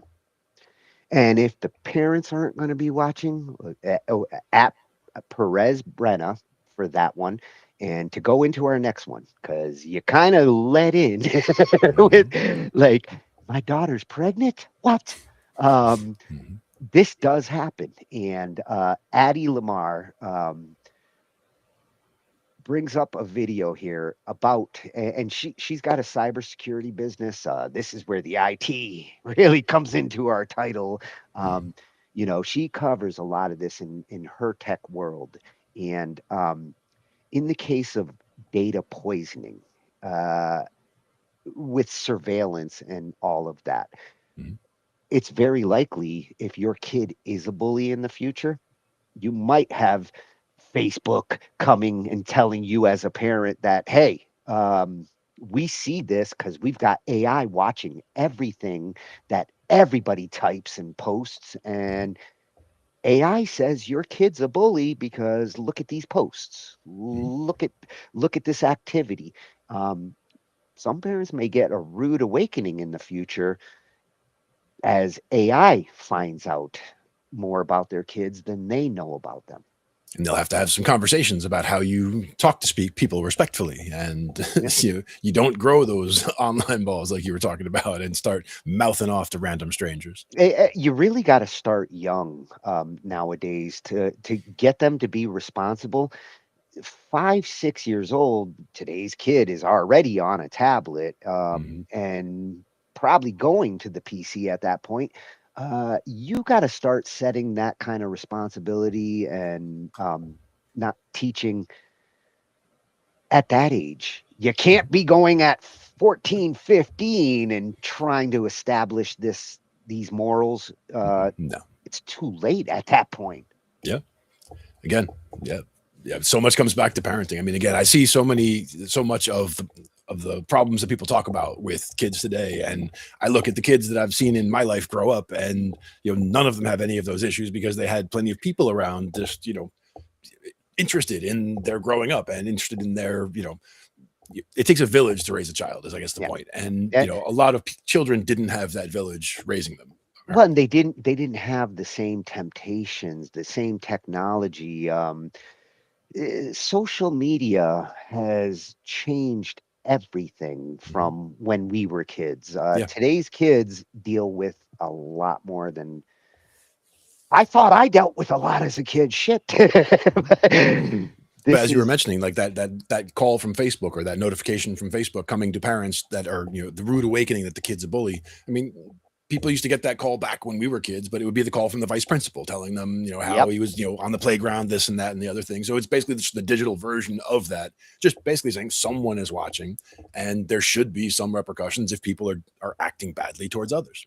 Well, and Meta and Google have both made effort to identify the kids that are on these platforms. And in the case of Meta, like they do know the parent to the kid. If the parent's on Facebook and the kid's on Facebook and the parent did things properly, the parent can supervise the kid's Facebook use, and Facebook can be the principal in that Yeah. case. The monitor, essentially. Yeah. Yeah, yeah. Hopefully, they're cooler than the principal I had in high school. We had some cool ones. So, Addie is gonna go into this data poisoning, and I agree with her that this is a fatal flaw in mass surveillance. I understand why we are living in a mass surveillance world. No big surprise that like the cheaper it gets and the easier it gets to watch everything, the corporations will, the platforms will. But in massive amounts of data like that, some of it can get tainted, some of it can be misconstrued, and sometimes you've got those who are purposely doing it for the sake of either wanting to be trolls, hackers, or troublemakers. Mm-hmm. Data poisoning. Yeah, this is a big IT one. Mm-hmm.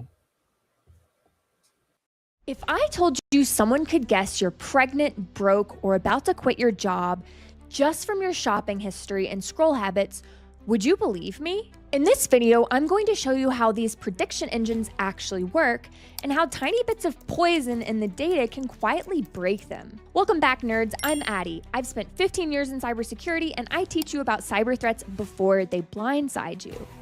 Today, we'll go from a real story of a dad who found out through coupons to a $60 attack that can bend a 400 million image AI to what you can do as a beginner to poke these systems legally and safely. By the end, you'll never look at a personalized feed the same way. Ready to see how fragile this machine really is? The algorithm that knew before anyone else. It's 2012, and a father storms into Target, waving a stack of coupons for maternity clothes, baby furniture, and newborn formula.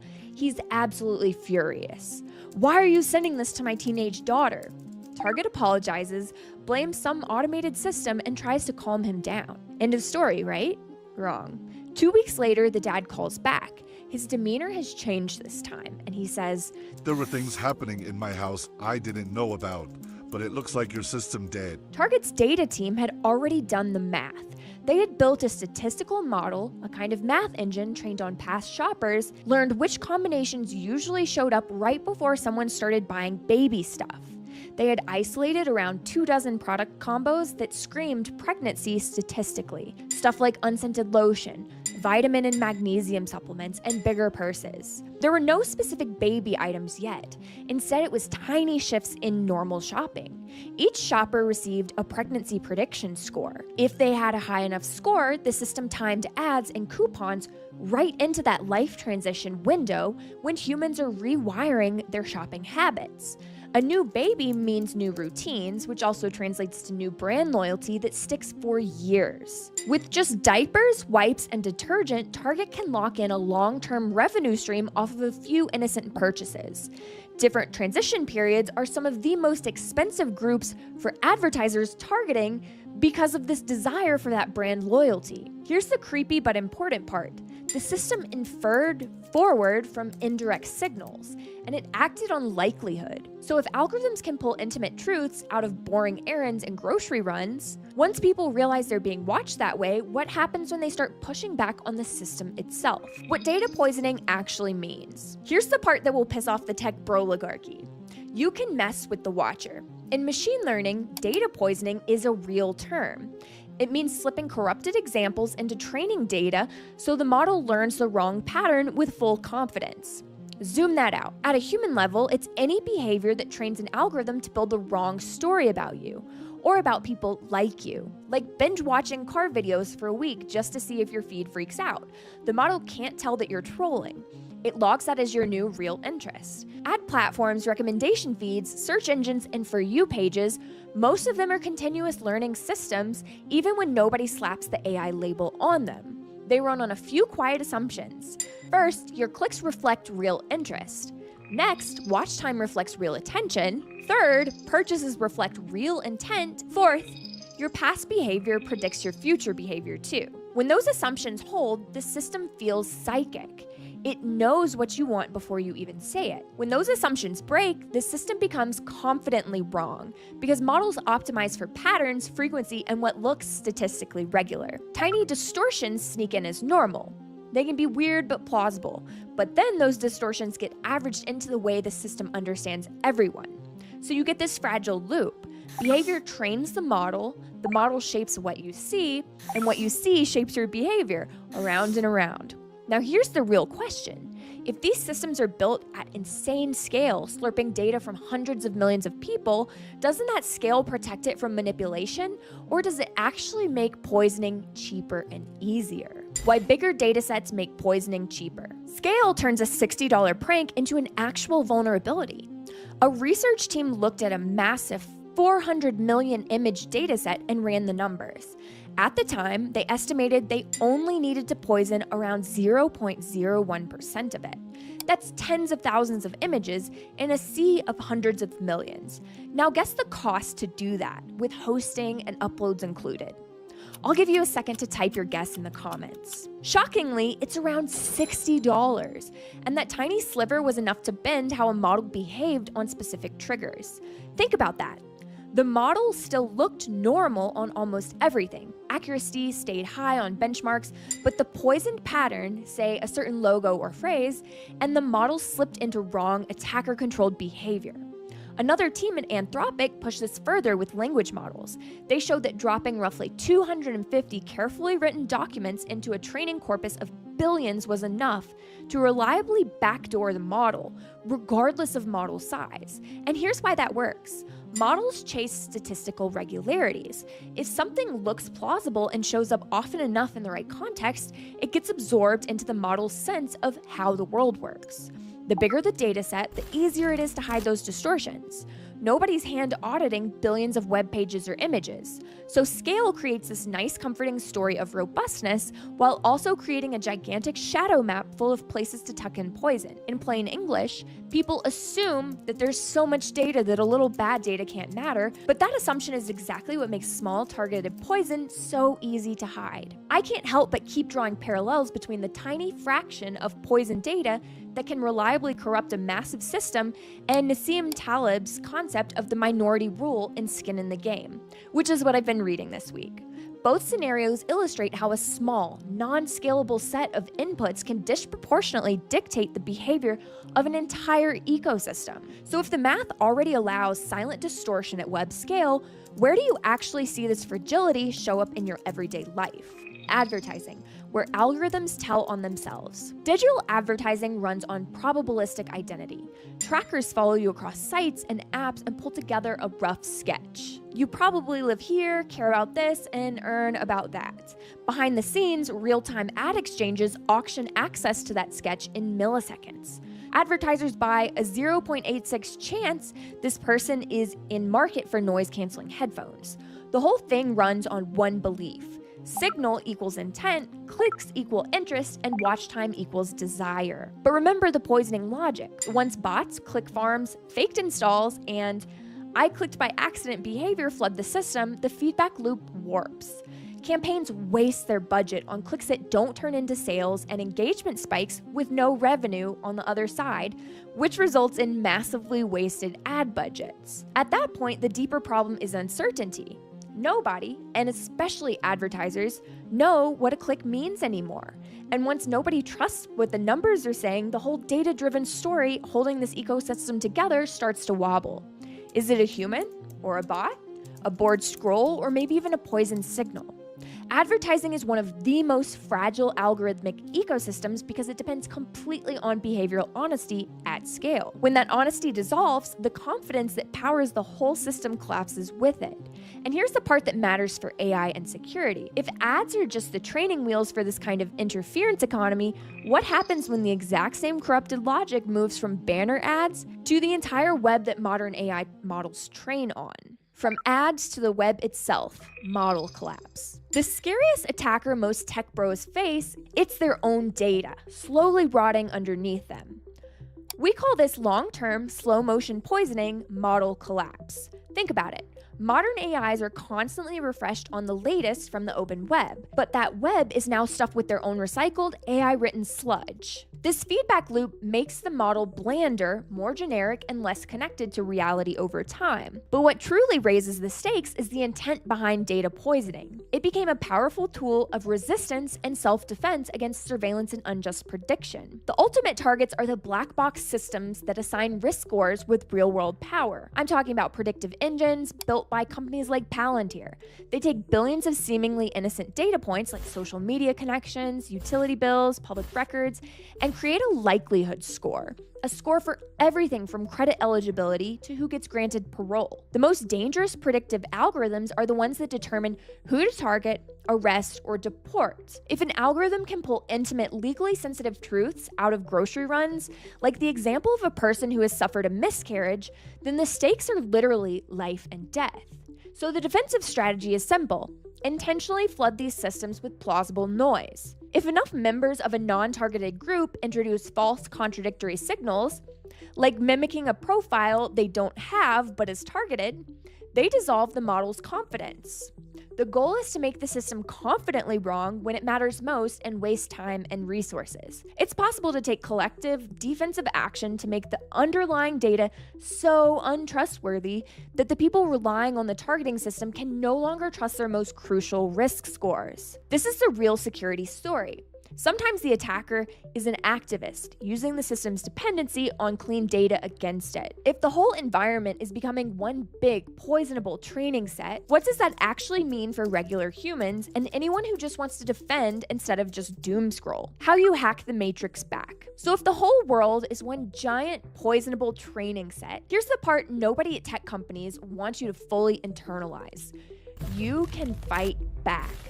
Right now, your social media feed is basically a weaponized nervous system hijacker, filled with rage bait, fear bait, disaster clips, and everything is on fire takes. And all of this stuff is a business model. The longer you're in fight or flight, the longer you're glued to the screen.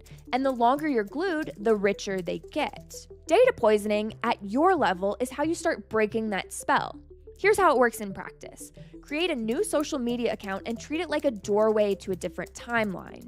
On this account, you are not allowed to feed the rage machine. Instead, you scroll past outrage immediately. Refuse to click anything that spikes your anxiety or cortisol, and only engage with content that would actually make your life better in 6 months. That would be stuff like life skills, joy, health, how to be calm, real problem solving, and actual humanity. At first, the algorithm will keep shoving chaos in your face. It's testing you. But the algorithms are loyal to patterns. If you act bored by the panic and obsessed with things that actually nourish you, it will change your algorithm, and that will change your reality. The one made of recommendations, suggestions, and you might like this, will start to feel a lot less like a trap and more like a tool you can use for your own self-development. That's you poisoning the model's version of you on purpose. Not everyone has to unplug entirely from the matrix to make this work. So you can actually stay inside of it and still take your power back by refusing to play the role that they wrote for you. If you like this video about data poisoning, then you will love this one about how to become invisible online in 2026. I'll see you in that one next. Oh, yes, you will. Yes, indeed. Oh, I'm loving this channel, just looking at the difference. I love these IT channels, Addie. What she suggested there, as far as like, she calls it data poisoning, but it's kind of separation. There's a reason why I have a personal Google account. I have a business one. I actually have multiple business Google accounts for separation of identity. It's the same person, but it's for different reasons to go online, and I don't want to be suggested all this crap that I get over here when I go to Talkin Shhh I.T's YouTube because I like I like that I have that separation.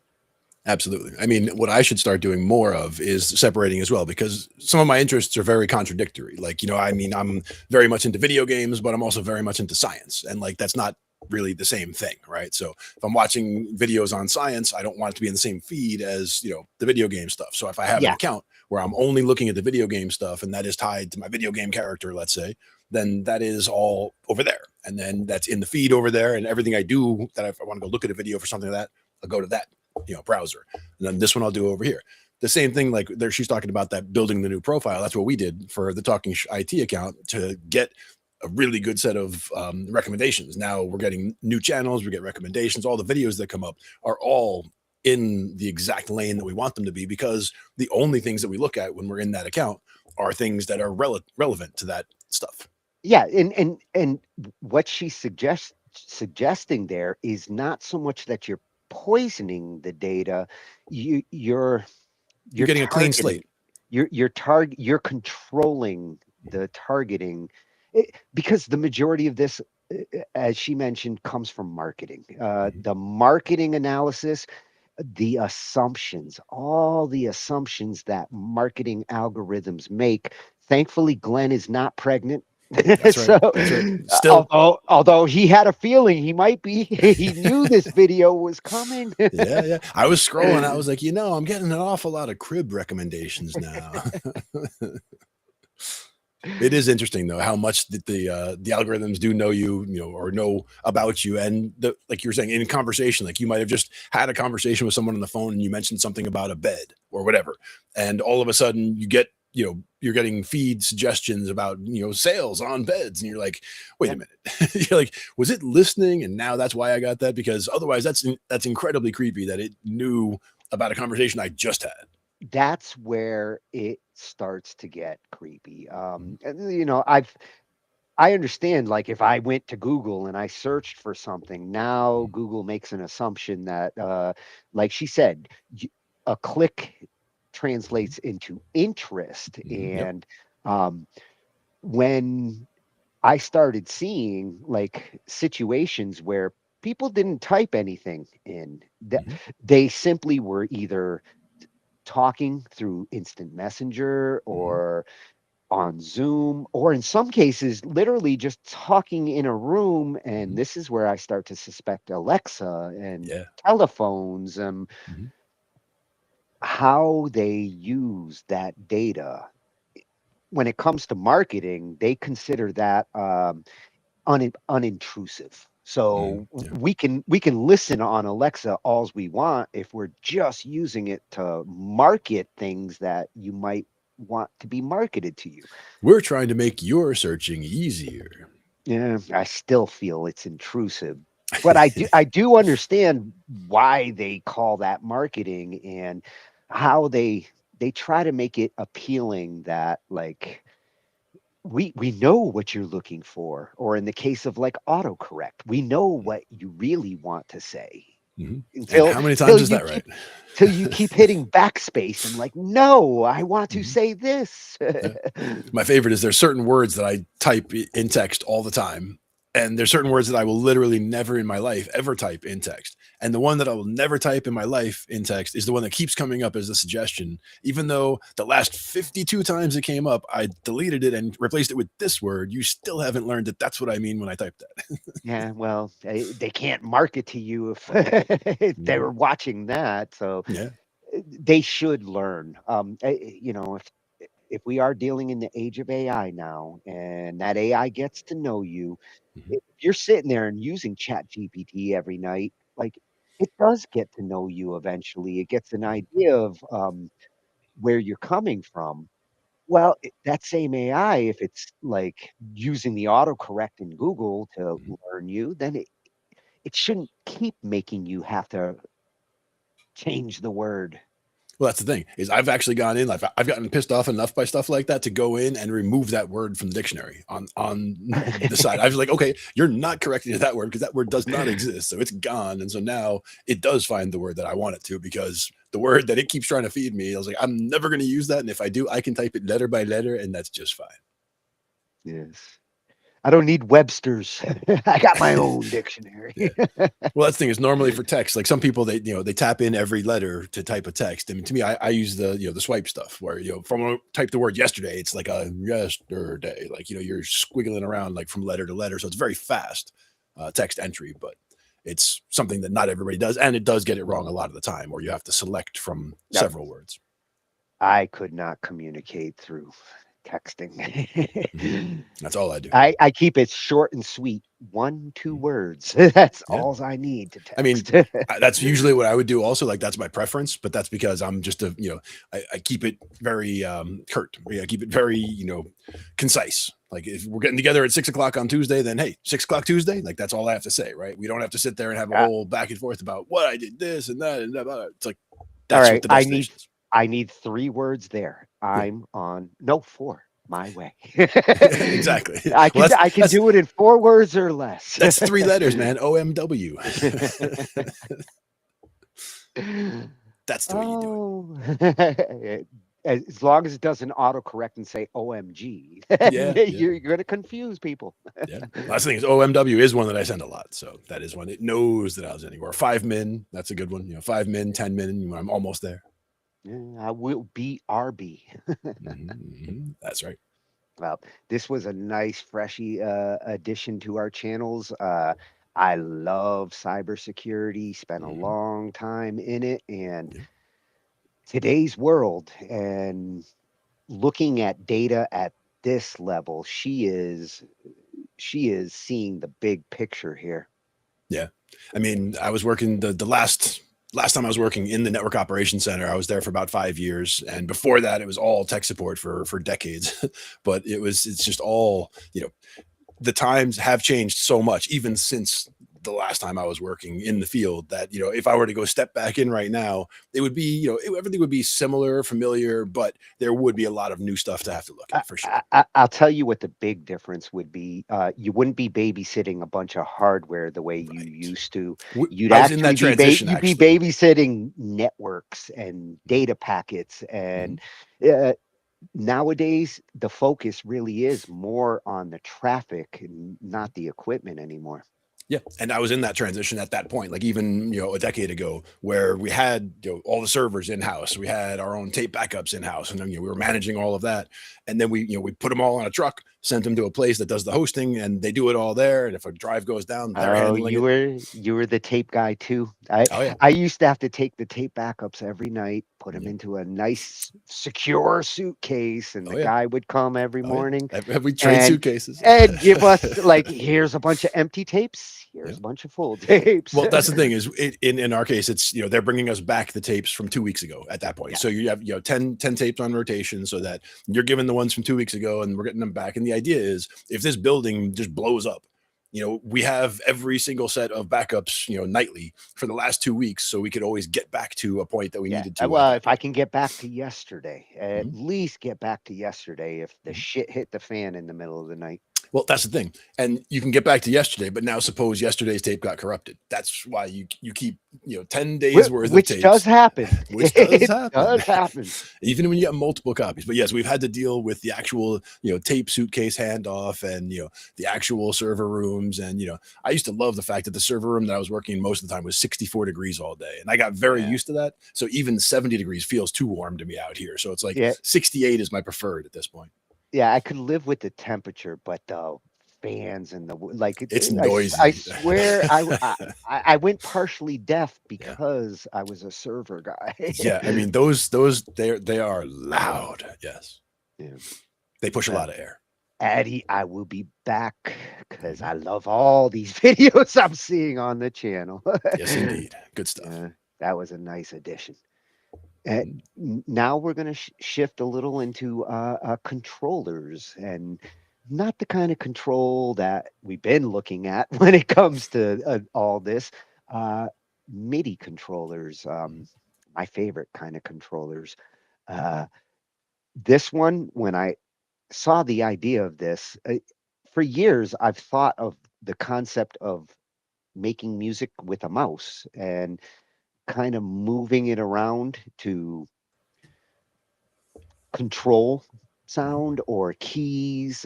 There's a lot of different things you can control in MIDI, and if you map a mouse properly, you could technically orchestrate like a conductor with it. Yeah, absolutely. And now, not only that, but there are gaming mice as well. Like you and I, we both use the same, With thumb all the trackball. extra buttons, yeah. Yeah, there's one where in the thumb there, they've got, at least 9 extra buttons in like a pad. So you could program all of that, even just with these, like what we have here, the trackballs that we both use. They have the, not only the left mouse click, the right mouse click, and the mouse wheel that can be another click and the wheel. There's also another button left and right for a mouse 4 and a mouse 5, which, I usually program into games anyway, just so that I have another extra thing that I can do right there on the mouse. But even with just those 5 buttons and the mouse, you're getting a lot of extra control. And in MIDI, you could do a lot of things with all that. Because you can program MIDI to trigger whatever you want. Button 1 could be setting a key. Button 2 could be transposing. My question is, could you do things like the slider wheel for sure could be cool for that's what I was thinking, yeah. But even like for using the buttons as like a modifier, right? Like, if you were using the mouse and you wanted to do something zoomed, like maybe you would hold shift and use the mouse. In this case, like if you could hold, mouse button 6 or whatever and move the mouse up and down, that's controlling this option. Whereas if you're hitting and holding mouse button 7 and moving up and down, you're controlling this other option, so the buttons themselves could just be activating a feature that then the mouse itself controls the behavior of. Yeah, we've come a long way from right clicking. Yeah, no double click. Come on. Yeah. So this one's coming from @Production Expert, an expert. We like experts. Yes, they have a large collection of free music production video tutorials. I like those. Oh yeah. And for this particular product, this one comes, the company that makes it is Eventide. It's the Eventide music mouse. And he's going to show us how it works, what kind of features it has, and the sound engine that it works off of. Nice. And I can make music with my mouse. I like it.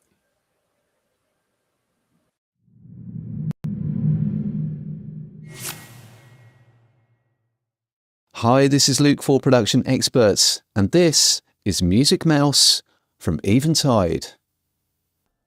Music Mouse is not a plug-in virtual instrument. Instead, it runs as a standalone app, and it lets you use your computer, your mouse, and your keyboard as an accessible, playable instrument. It's a great ideas generator, and it lets you come up with chord progressions you might not normally think of when playing a traditional instrument. In pattern mode, I can just hover over the GUI to get some really exotic, ethereal sequences. And today I'm doing that with a little help from Temperance Pro and Instant Flanger as well.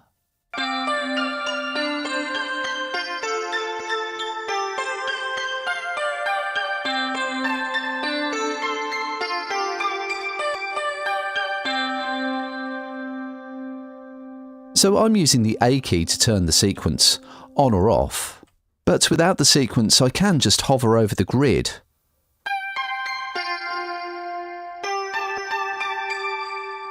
And small movements can work the best. So my red voice, which you can kind of think of as your left hand, is controlled by the vertical axis with my mouse.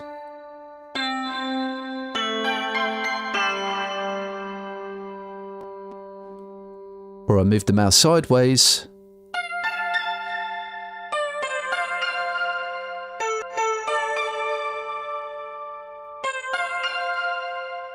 And I get different chord voicings. I can avoid losing my place or making unwanted sounds just by hitting the delete key, and that disconnects the mouse, so I can just hover over here. I can turn my voices off or on.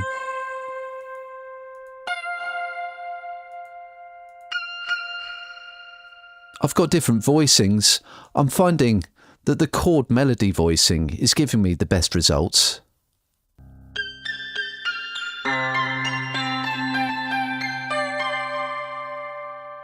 Or voice pairs.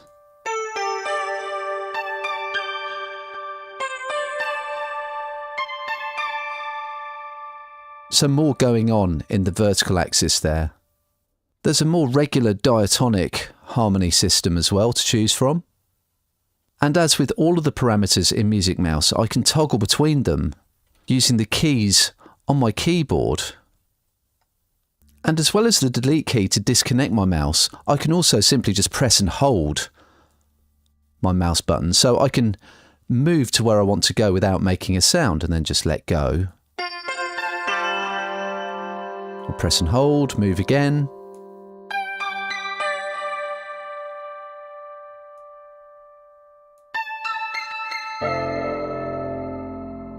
But as you heard at the beginning, I've also got the pattern generator as well, which is really, really great for hovering and getting inspirational arpeggios, lines, or random textures. I'm finding that Music Mouse lends itself especially well to pentatonic harmonies.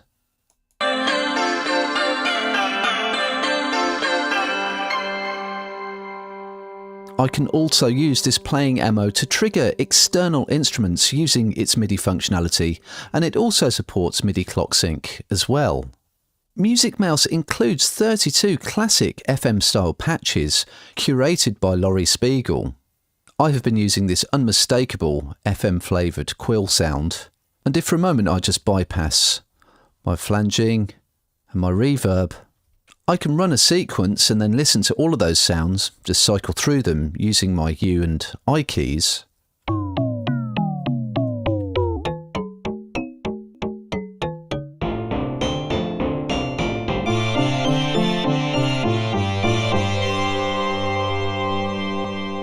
It is tempting to move the mouse around a lot when you first sit down with Music Mouse, but small movements definitely give you the best results. And while the GUI has been improved, Eventide have tried to preserve what made the original Music Mouse so usable and so charming in the first place.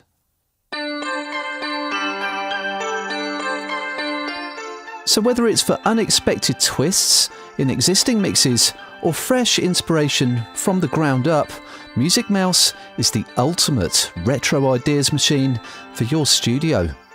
To find out more, and to read our full article, head over to the Production Experts blog.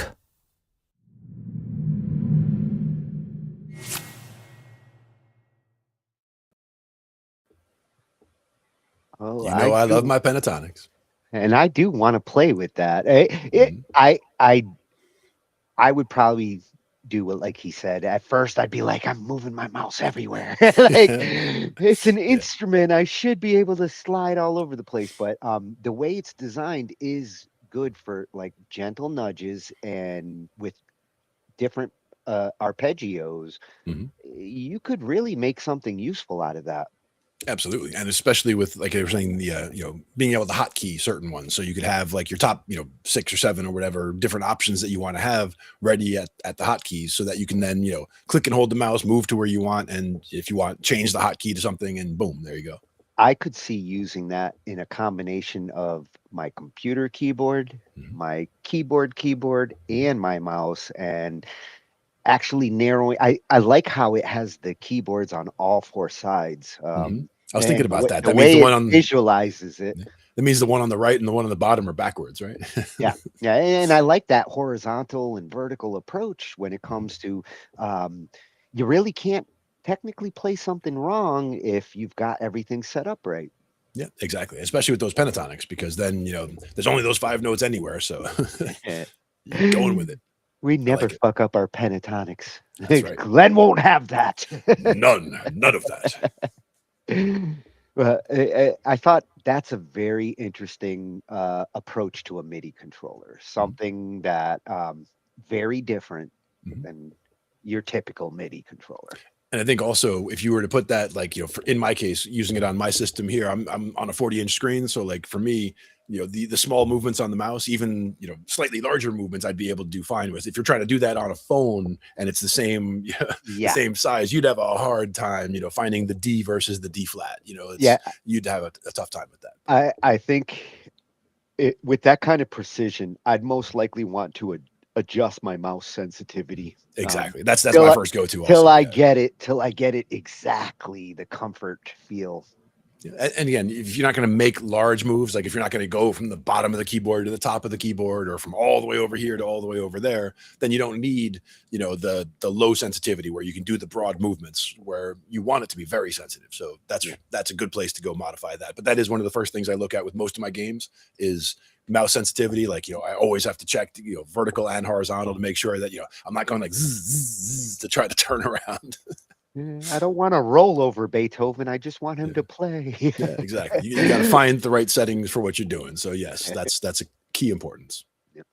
At Production Expert, thank you for that tip there. I will check that out. I've always thought like a mouse could make a good, at least arpeggiating chord composing tool, and I like idea I like generation. the approach. I like the approach they're taking.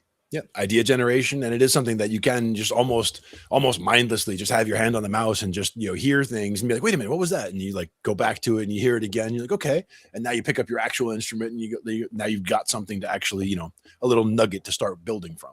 Yeah, and I do like these tools that kind of get you to explore. Get you to just kind of play. Like this is a good place to go when you're looking for new ideas. Exactly. And now for a different way of triggering MIDI. Yes. Can I do a claw? I would love if I could do like a guitar claw. Oh, that would be the ultimate. One that we were just talking about yesterday. I told you I went out to see my friends Pepe and Jeff out there in Pennsylvania, and we were talking about one of the chords that is, when you're holding the chord, it looks like you're giving the middle finger. So it's like the rude chord, like you can't use that chord because everyone thinks you're being rude, but it's like I'm just playing guitar, man. You're just sliding it in there. No offense, but this chord is cool. Exactly, and it's slidable too. You move it all over. See. So here we've got a freshie channel, Floyd, new to us, but he's a synth guy, so like about time we got you on this.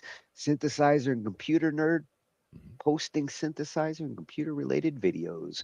And for this one, it's at Mr_Floydist, and here he's going to show us an interesting device that does this gesturing, and he's going to show you you don't necessarily need to get this device to do it. The concept is pretty straightforward, and the idea is almost to like trigger like a conductor. If you do this or you do this, and your gestures can trigger MIDI samples, loops. If you're going to conduct like Dudamel. So an eyebrow-raising MIDI controller, which he did get my eyebrow to raise. When I saw it, I was like, I think I can find a use for this. Very interesting. Yes, I'm very expressive. Let's check it out. Yes.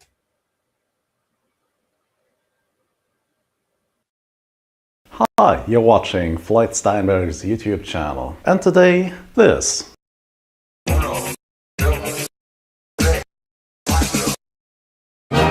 This, of course, is the old hat OpenCV and media pipe for finger gesture detection. In this case, used to control a DAW or an external synthesizer. This caused quite a big stir some 4 years ago, but chances are you've not seen this before. And as you can build this yourself relatively easily for a relatively low amount of money, I'll show you how to do this in today's video. Here we go.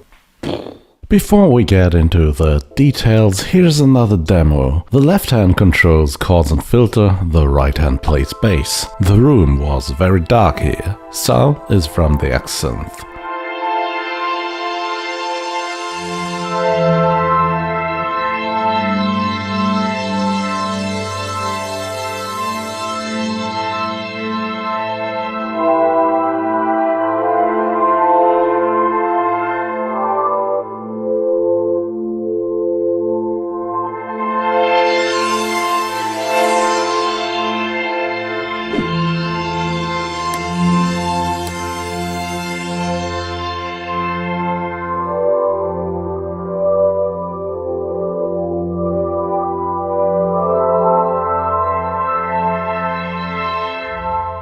Right, let's take a look at what you need for this. The smallest Raspberry Pi that can run this setup is the Raspberry Pi Zero 2, which costs around $20. In this video, I'm using my Clockwork Pi Cyberdeck though. This is a Raspberry Pi Compute Module 4 based device. You also need an SD card for roughly $5, a USB camera for about $10, and a USB hub for around $10. And that's it. Since you're watching this channel, I'll assume you already own a hardware synthesizer to use with this, ideally one with a USB interface like the Accent here. Start by installing the Raspberry Pi operating system onto the SD card using the Raspberry Pi Imager. For this to work, you need the previous version of the operating system, Bookworm. Put the SD card into the Raspberry Pi and connect it to your Wi-Fi. You can attach a keyboard and monitor or simply log in via SSH or VNC. Open the terminal and type sudo apt update, sudo apt upgrade, and then pip install MediaPipe OpenCV Python --break system packages. If you're running Bookworm, this should go through without any trouble. Next, connect the camera and the synthesizer or MIDI interface to your Raspberry Pi. As I mentioned earlier, OpenCV and MediaPipe have been around for a while. They really took off in 2021, and you'll find plenty of tutorials online. This open source software analyzes any video stream and looks for anything vaguely human looking or sounding, breaking it down into mesh models and keywords. OpenCV was developed by Intel around 1999 and MediaPipe was developed by Google in 2017. OpenCV is a library that helps with image processing, drawing, video capture, image manipulation, and so on. MediaPipe is a framework built around neural networks that specializes in object model recognition, faces, hands, poses, and so on.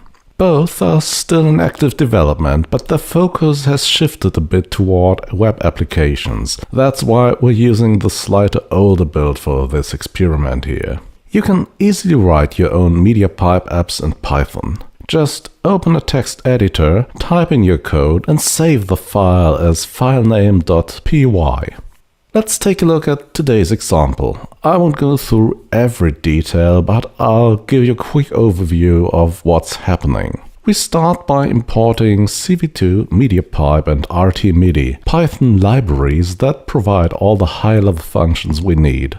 There are a few performance options you can tweak here. For instance, turning off the wireframe display frees up some CPU cycles for other tasks. A Raspberry Pi 5, for example, should be able to process more frames per second, which means faster detection and lower latency. This part of the script scans for MIDI devices and lets you choose one at startup. Then we define 5 chords in the key of C major by their MIDI notes, one for each number of fingers you can hold up. Next, we set up the camera. MediaPipe doesn't need high-resolution images. In fact, it works perfectly well at 160 x 120 pixels. Modern cameras usually output much higher resolutions, so it helps performance to downscale the image before feeding it into MediaPipe. MediaPipe parses the image almost instantly. It then gives you a set of so-called landmarks and their XY coordinates on screen. The function fingerUp here uses this data. It looks at the 5 landmarks associated with the finger and thumb tips. We simply compare their relative position to the upper finger joints. If the tip is lower than the joint, the finger is down. We loop over all fingers, count how many are up, and that's it. This part of the script checks whether there are hands in the picture, whether they are left or right, and extracts the 21 landmarks for each hand. We then count the fingers on each hand using the function above, and we also record the Y position of the left hand's wrist. That Y position is converted to MIDI CC1, which is the modulation wheel. The number of fingers held up selects notes from the array we defined earlier. We do the same thing for the other hand, but assign single bass notes to each possible number of fingers instead. On the X synth, I now need to assign the mod wheel to filter cutoff, and that's basically the whole script.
Here's another fun example. This one tracks my eyebrows and maps them to pitch bend and mod wheel.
Alright, that's it for today. I hope you found this interesting. Here's one final demonstration on the Akai MPC Live 3 where I play the chords and the MPC handles everything else.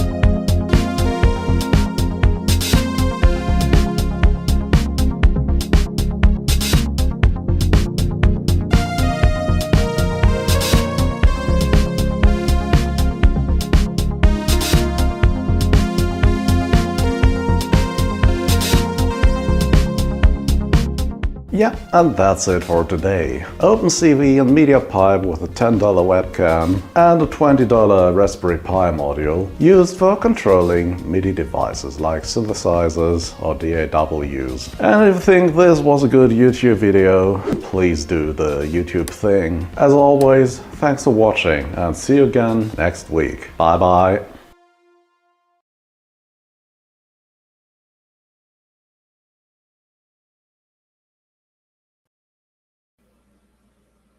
Nice. Some great examples of some scripting there for sure. Like to be able to see how the actual Python script's going around and see what he's actually doing there from the different options. Yes, Floyd, that was more eyebrow raising than I thought. Indeed. And what's funny is that like I can raise one eyebrow very easily, and if I want to just raise the other one, it's kind of like a little bit of a struggle. And I think he has the same kind of an issue where like one was fine, but the other one he's just like like trying to hold the one down. Oh, I want to see Ange jam out with her face because she could definitely express. Absolutely. Oh, and when he was doing the gestures with the fingers, when he did the mod wheel with the up and the down, the filter cut off, that was very cool. Like that was what you were talking about with being able to hold a chord and just kind of lift your hand up and then down and have it do something, Yeah. mod related. Yeah, it actually reminded me of, last year when we were looking at the Right. Roly Airwave. And, with that one, you've got to get this proprietary device and it reads based on, I guess, gestures in front of it. I like the idea of this where, I've got a pie that I've been looking for a good excuse to pull it out and do something. And I'm betting the pie that you have is twice as powerful as the one that he just used, because the one he was talking about is like Yeah. the lowest Yeah. Wi-Fi pie that there is. And I know the coding and having to root in and with Linux, it can seem a little intimidating, but everything was straightforward there. Yeah. The programming it on the Python side, right up my alley. Exactly. And that's the thing, is it looked very accessible was what I was looking at there. Yeah. I really would like to be able to conduct that way with my synthesizer. Definitely. We will set that up and check it out. Yeah, the facial control was a nice surprise. Like I could see usefulness out of that. Well, even just seeing that the way that, I mean, it was involved with the programming, like you were saying, or like he was saying, as far as the number of fingers and, comparing the fingertip to the other part of the finger and seeing what's where and then counting them all up and all that. It seems complex, but once you go down that road and once you've got the script set, it does seem like it just, it works and it works fine. Yeah, it seems to work real time. I mean, that's with a music controller, with a MIDI controller, that's important. Like, needs to respond when you want to hit. And having the additional degrees of freedom, the raising things up, bringing them down, changing, having it watch the wrist. You can change another option with the other hand if you wanted to, so that you could have the volume going up and down with this hand and the pitch go bend with this hand or something like that. That's exactly why I want it, is to actually take care of some things that I don't want to be using the pitch wheel and the modulator. If I can do it this way and keep doing it, that's easier to do than having to move my hand all the way to the end of the keyboard. And for some people, that's also where a foot pedal would be a good thing for certain things. Like whether, for a volume pedal, for example, for keyboards, you go to another patch and it's too loud. Having your foot on a volume rocker means that you can just literally just rock back a little bit and you're fine. Yeah, but tell me it wouldn't be awesome to make a cool face and boom, like all of a sudden your modulation wheel is your eyebrow. Yeah, that would be awesome. And then you could also have something where when you do bass face, it does, it kicks in that envelope filter. Got to have something to respond to bass face. Yes, this is my rocker face. You should know what to play. Exactly. You should know what I want to hear at this point. Yeah. At Mr._Floyd ST. Freshy channel as well, and a MIDI guy and a synth guy that I will definitely be coming back for more. Yeah, I love the Raspberry stuff. Raspberry Pi stuff is always good. I've got 2 of them, and I really would like to find something useful for them to do. This is right up that alley. Exactly. So get on it. Oh. And I will be back for your Yamaha demo as well, because that's another one I've been looking at. Nice. So now for our last video, Reaper. We talk about a lot of different DAWs here, and this is the one that I find myself moving towards, thanks to Jason, but also because it's not expensive. As far as DAWs go, they have the most reasonably priced lifetime license. You're not having to subscribe every month for your DAW, and it's super lightweight. As far as all the DAWs go, this is one of the most efficient DAWs there is. It doesn't have any overhead it doesn't need. It does it right. And like you said, we've seen the workflow, and we've seen the workflow go smoothly. And we've seen how people can just fly through a project when they know what they're doing. Yeah. And this one's coming from at URM Academy. And what I liked about this was, he's been around for a long time. He's been doing music production for a long time. Reaper wasn't his first DAW. It's just as things have changed, especially in the last 5 years, for sure, you've seen Reaper just like out outshining all the other DAWs, and some of those other DAWs are $500 to $1,000 to get the same functionality that you can get for about $60 for a lifetime license. For me, it's not a hard decision. If this apple is equal to that apple, and one's this price and the other one's 500 times more, I'm going to go with the cheaper apple, assuming that it does everything it needs to do. And in the case of Reaper, it's all functionality is there. Even if you get the free version, what I really respect about this company is even the free version never becomes crippled. They'll put a nag screen up at the beginning, but they give you a fully functional DAW right out of the box. Yeah. And I think that also comes to the fact that they know they're working with musicians. They know that a lot of times musicians don't have a lot of money to spend, whether it's they're spending it on gear or, food, things like that, Musicians got to eat. Musicians got to eat. But they understand that if they find the tool useful when they have the money, they would then, that nag screen is, that reminds them every time, when I have the money, I would do that. Yes. And in the case of this, I wouldn't spend that $60 just to get rid of the nag screen. I'd spend it because I like to have that kind of tech support, that ability to contact the company and get, because with DAWs and setup and everything, it's nice to be able to contact the ones who are that you're actually using.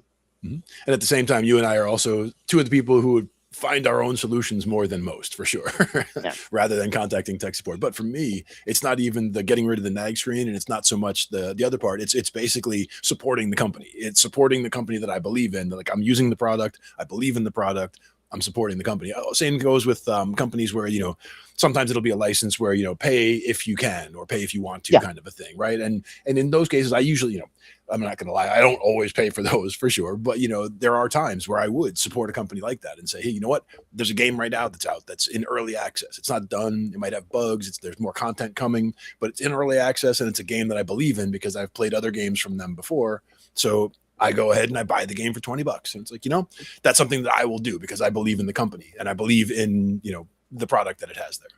Yep. And one of the most compelling reasons as far as a DAW goes for this one is the community support. Right. You can find help on anything with Reaper because there's so many people using it, and they are the cool music community where they share tips, and they're not hoarding their Pro Tool tips because my information's special. In the Reaper world, everybody shares information and tips, and it's the kind of community that I rather be part of in the DAW world. Definitely. I mean, the whole thing about, the whole making everybody else better, assisting everybody else to get better makes all of us better, because then we can all rely on each other. And somebody who didn't know before, they, get some tips from you that gets them up to this level. And now maybe they see something that you didn't see and gets them up to that level, and then they can help other people, it kind of leapfrogs like that. Yeah. We're all in this together. Exactly. Yeah. So at URM Academy is going to give a really good, compelling reason why Reaper is taking over the industry. And I do agree with him. I think in the long term, it's not to say the other DAWs aren't going to be there. They're going to grow. They're all cool. But this one is community driven, and it's not greedy. It was built by musicians for musicians, and if you are a metalhead, he's going to even give you some good, compelling reasons there, because I watch a metalhead use this every night, and it's why I want to go to it. Yeah, exactly. And again, seeing him work in Reaper is one of those things that will make you want to use Reaper. Yeah.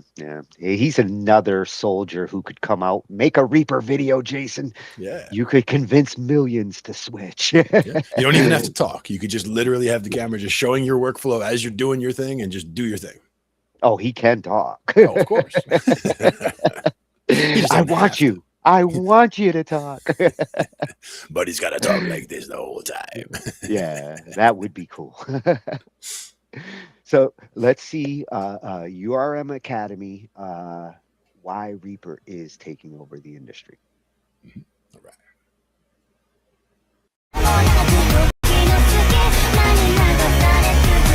I used to think that Reaper was a joke, and I don't mean that I was neutral on it. If I saw someone using it, I would assume immediately that they're just not serious. In my head, it was the DAW for people who didn't want to pay for plugins and who spent more time tweaking their computers than actually finishing music. And that opinion stuck with me for a really long time. Now, what's interesting is I didn't change my mind because of the hype or some influencers or some really aggressive commenters or a YouTube video. I changed my mind because I kept on running into situations where ignoring Reaper no longer made sense. And that is what this video is about. If you pay attention to what's happening in high-level metal production and live touring right now, there's a real generational shift underway. The old standards, yeah, they're still everywhere, but the direction things are moving feels very different than it did even 10 years ago. Stick with me, because the reason for that shift has less to do with money and more to do with how modern work gets done. But before we go any further, here's some context. Reaper is a DAW, a digital audio workstation, the same category of software as Pro Tools, Logic, Cubase, or Ableton. It's been around a long time. It was developed by a small team called Kakos. I think that's how you pronounce it. And it runs on Windows, Macs, and Linux. And for a long time, Reaper wasn't just overlooked in professional circles, it was actively dismissed. It had this reputation as something that serious engineers didn't use, and if they did, it was a red flag. Most of the industry didn't even see it as an option, and I absolutely shared that view at the time. If you don't know me, I'm A.L. Levy. I'm the CEO of URM Academy. I've been a producer and guitarist in my band Doth since 1999, and I've spent more than 2 decades inside professional studios. I came up on tape, watched Pro Tools take over, and lived through the explosion of home recording. So when I say that I ignored Reaper for a really long time, it wasn't based on ignorance. It was a conscious decision based on what I was seeing at the professional level at the time. But the industry isn't just professionals anymore. There's far more people recording today than there even were 10 years ago. There's band members doing their own demos, musicians who just want to capture ideas properly, and producers working part-time who don't want to build an entire studio just to get usable results. And speaking of getting usable results, this video is brought to you by Nail the Mix. If you want to learn how to mix and master metal, Nail the Mix is the place to do it, straight from the best. Mixers like Will Putney, Buster Odeholm, Jens Bogren, Nolly, TLA, David Bendeth, and artists such as Gojira, Meshuggah, Periphery, Opeth, Nickelback, and over 100 more. At the start of the month, we released the raw multi-tracks from the session so you can download them straight into your DAW and mix the song from scratch. Getting your hands on this kind of source material is an incredible learning opportunity, just so you can see what the standard really is like at this level. Then, at the end of the month, the mixer does a live stream where they break down exactly how they mixed it on the record and answers your questions live. You can also join our monthly mixing competition. Submit your mix, vote for your favorites, and win prizes like microphones, guitars, plugins, gear, and a lot more cool stuff. And your membership comes packed with extras. All the URM plugins, MixLab with over 150 tutorials, Riff Hard for guitarists, and access to our private community on Discord and Facebook. So if you're serious about leveling up your mixes and learning from the very best, check out nailthemix.com today. It's at the link in the description of this video. Now here's where pricing and licensing actually really matters a lot, because Reaper is very, very inexpensive. And that matters not just because people are always hunting for deals, but because a lot of people using Reaper are trying to decide whether or not recording is worth the friction at all. Reaper effectively lowers that threshold. It makes it easier to start, easier to stick with, and easier to grow into over time. At the high end, professionals switch to it because of workflow and reliability. At the entry and mid-level, people choose Reaper because it lets them get real work done without overcommitting. Those two groups end up feeding the same ecosystem, and that's where the momentum starts to build. In the early days of Nail the Mix, like 9-10 years ago, the idea of having one of our guest instructors use Reaper was unheard of. It just didn't even come up. We brought in top-tier engineers, always have, and none of them even touched it. It just wasn't part of serious production education because the people setting the bar weren't using it. Now that started changing quietly, and I didn't notice it at first. The first moment or the first person that forced me to start paying attention was Mike Kalasian from Rogue Planet Mastering. Mike is widely considered one of the best mastering engineers working today, and what caught my attention wasn't his sound, even though his sound is great.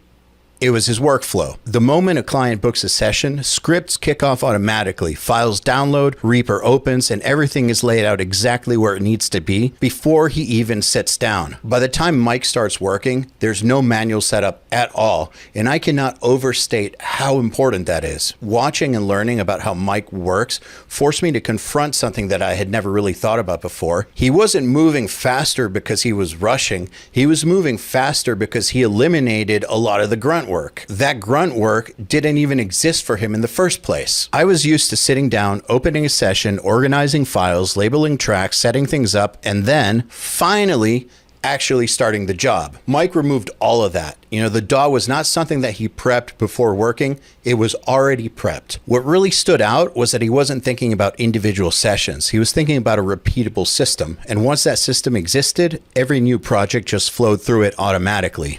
And that's when it clicked for me that a lot of what we accept as normal professional work or just part of the deal is friction that we've been conditioned to tolerate. And once you notice that, the obvious question becomes, why isn't that kind of workflow more common? It's not because of mindset.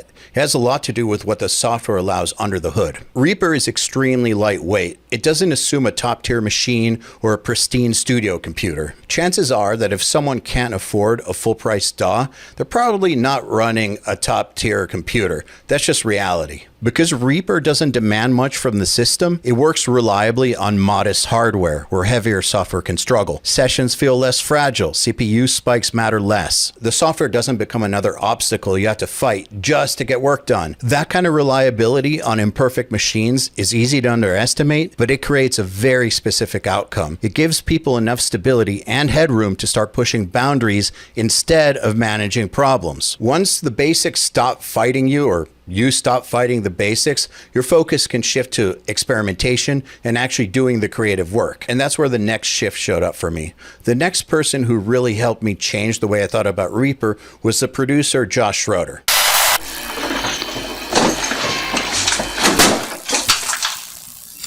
Hi again, I'm Josh Schroeder. Most people know him for his work with Lorna Shore, but I'd been following him since his King 810 days. Josh approaches production in a way that's hard to miss. He's constantly bending sounds, rebuilding chains, and chasing ideas that don't fit neatly into default workflows. Watching someone like Josh use Reaper made something obvious. The people doing the most interesting work weren't trying to stay inside the lines. They wanted tools that would get out of the way when they started doing things the software wasn't originally designed for. And that is where JSFX comes in. Reaper lets users write and modify their own audio effects using a high-performance scripting language that updates instantly. You can open the source code and change how your tools behave in real time. Here's the part I missed early on. All audio engineers, or at least most audio engineers, love solving problems and sharing solutions. That is not unique to Reaper. The difference is that Reaper invites customization and has a culture built around it. New users expect to tweak it, they know they'll need help, and they go looking for it. And that expectation creates a demand for shared knowledge. People ask more questions, they trade scripts, layouts, and workflows because that's part of how you're supposed to use the software.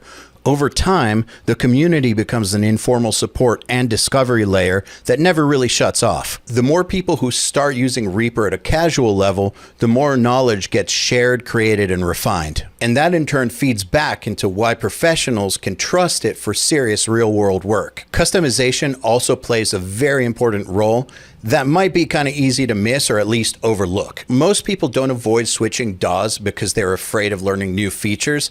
They avoid switching DAWs because they don't want to relearn how to work. Years of muscle memory get baked into shortcuts and habits that you don't even think about anymore. Reaper quietly lowers that risk. With some setup, you can make it behave close enough to what you already know that your instincts still apply.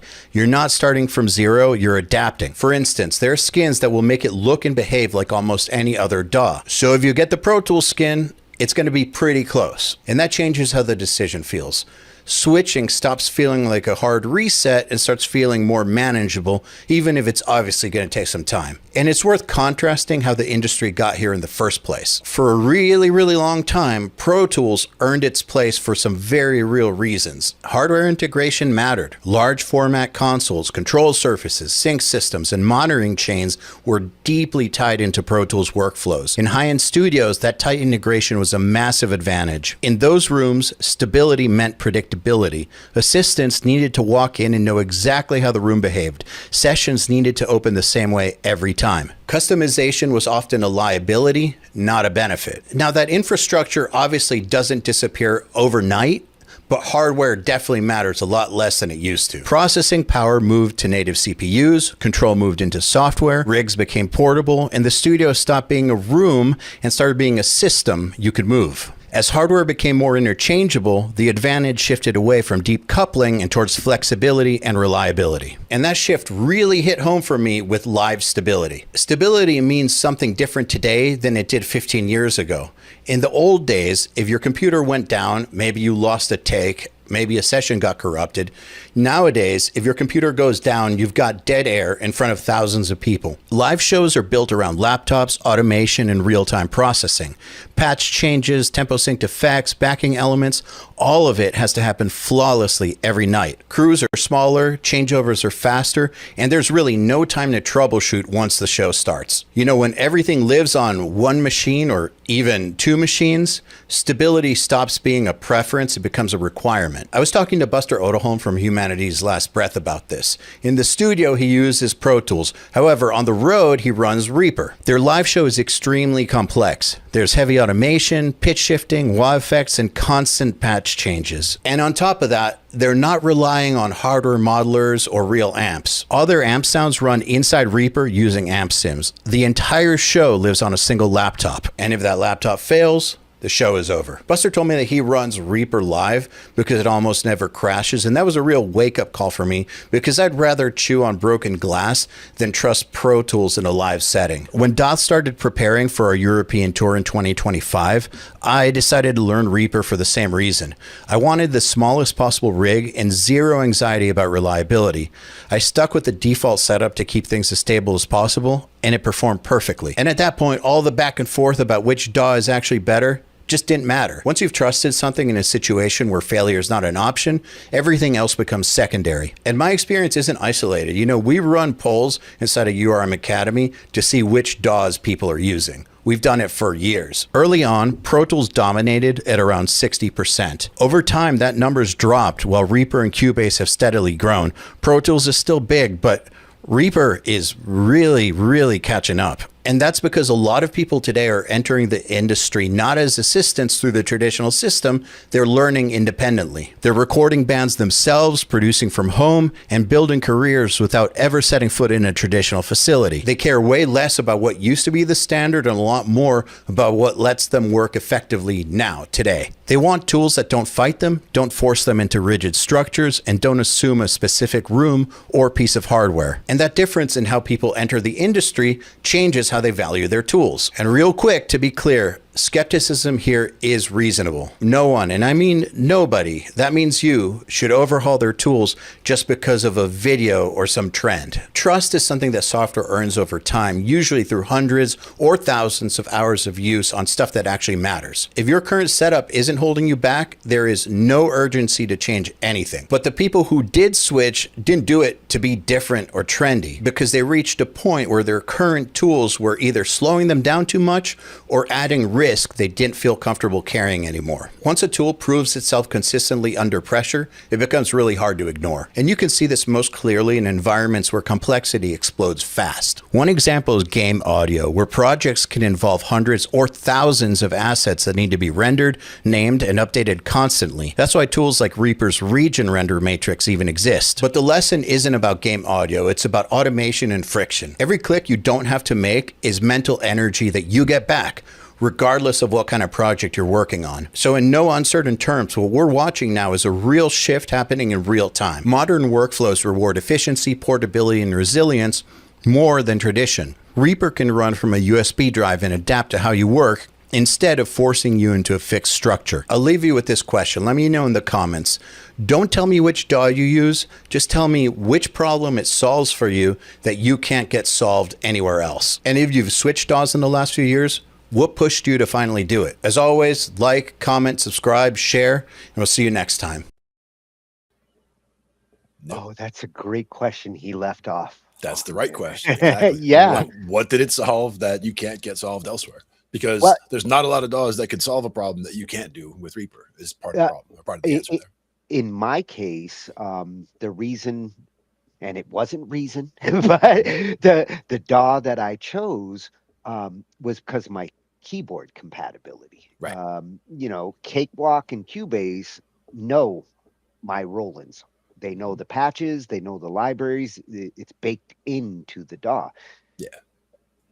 That's why I went with them. Why now I'm going to shift over is with their scripting that Reaper has, and they do have their own instrument definition system. I can take that Cakewalk patch definition that I have, I can convert it in XML and bring it over to Reaper, and boom, Reaper now does what Cakewalk initially did for me. There you go. So now you're making a new solution essentially.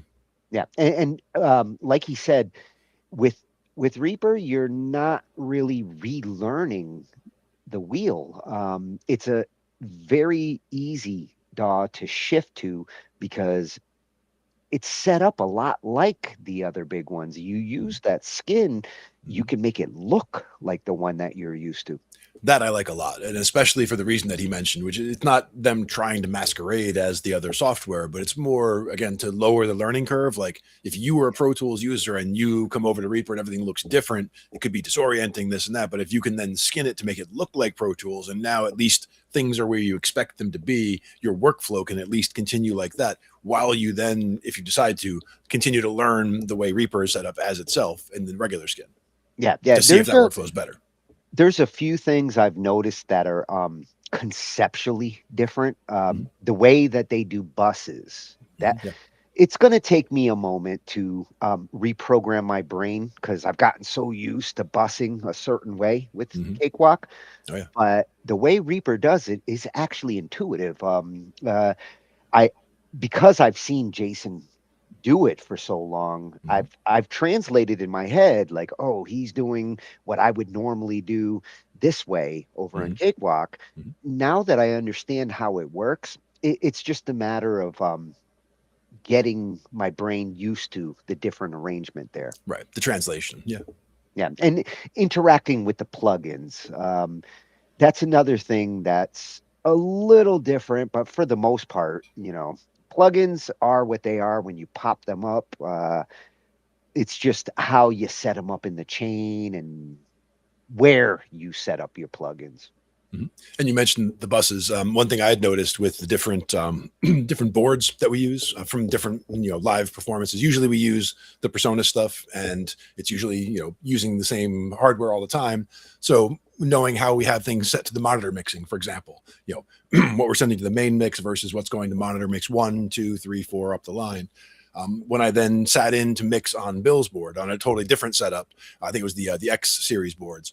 And with that setup, it works with the monitoring differently. Like when you go to select which channels are going to which monitor mixes, it'll give you like a matrix. And so now you can go and say, okay, I want, for all of these monitor mixes, I want to send, this one, this one, this one, this one. And then for these, so it gives you a different way of selecting things. But at the same time, you're doing the same thing, just in a slightly different way. But knowing how to do it in multiple places makes it easier to learn on another one. It makes you more flexible. So that's where also I like that skinning idea, from the fact that you could be using Reaper, and if you're a Reaper person, you could still sit there and teach yourself some about the layout or the workflow of some of those other, the Pro Tools or the other DAWs by using that skin to kind of learn somewhat of that workflow. Yeah. I think the big key is learn it in a environment where you have the time to. Don't try to learn it when like you got a live gig and it's like, oh, now I'm going to go from this to this, and you have to do it under pressure. Right. That's how sometimes people get jaded and like, oh, I couldn't get it to work, so fuck that, and I'm going back to this. Learn it, transition to it, patiently a week or two in Reaper, you're likely going to feel like you're right at home. Yeah, exactly. I agree. Yeah. And the lightweight that it is the biggest compelling reason for me. I am trying to get away from Windows, and as far as in the Linux world, this is the only DAW that I would consider in the Linux world. That there are other ones, but this is the only one that actually offers the high-end kind of features and VST support that I would want. As soon as I can get those Windows VSTs to work in Linux properly. Right, exactly. And that's the key. And my real hope is that as things work themselves out, whatever's going to happen with Windows 12, whatever's going to happen in the music world with DAWs, my hope is that the whole Linux plugin thing, just like with Mac and Windows plugins, the idea that I would buy a plugin twice because I have a Mac and a Windows machine. Fuck you. If I'm paying for that license, I better be able to run that on any platform, and I'm not buying it again just to run it on a different operating system. I hope that all of that starts to either smooth itself out, or we go to like a cloud plugin kind of standard. I feel like it's time. More and more people are actually using online DAWs and other approaches than your traditional DAW. I see cloud plugins coming. I've seen a couple of different companies attempt at making a cloud-like plugin that can load in any DAW, depending on what you're working with. I'm hoping that somewheres down the road, the plugins separate from the operating system. Yeah, it's a valid hope, but the question is whether, the reason that it hasn't happened is kind of the question. Like, why hasn't that already happened? It makes so much sense. Why hasn't it already happened? The main reason is because each operating system talks to the audio hardware differently. Right. So trying to make this one plugin, it would have to be twice as big in order to have twice the operating sets and all that. So and you have layers that in order to work under this, then you got to go through this layer and this layer and this layer, and that's where latency and all the problems. I don't want my plugins to start introducing latency because they're universal. Exactly. I want them to work. And that's just me trying to get to the heart of why it is that we're not there yet, and that's really part of it. That's kind of gets to the heart of why we're not there yet. That's the big one. That's why there is Mac and Windows plugins, because they have to rewrite the code because this operating system doesn't talk to your Focusrite the same way this one does. Yep. And you just answered the other right question, which was, why don't they just combine them? And it's because it makes it too big or adds too much latency, because it's now trying to go through both sets of commands, even though it only needs to look at half of it. Yeah, well, if the hardware keeps getting better and eventually we hit that sweet spot in performance where even an extra layer doesn't add extra latency, then, maybe by our 2030s, we'll see universal cloud plugins that work everywhere. That on a chip that you plug into your neck right here. Yeah. I'm going to neural link my plugin in. Well, I tell you what, that Shark guitar that we looked at, was it last week, a couple weeks ago? That had the 2 weeks ago, that had the effect modules that you could just basically you click it into the body of the guitar. I was like, damn, like that's the way to go with that.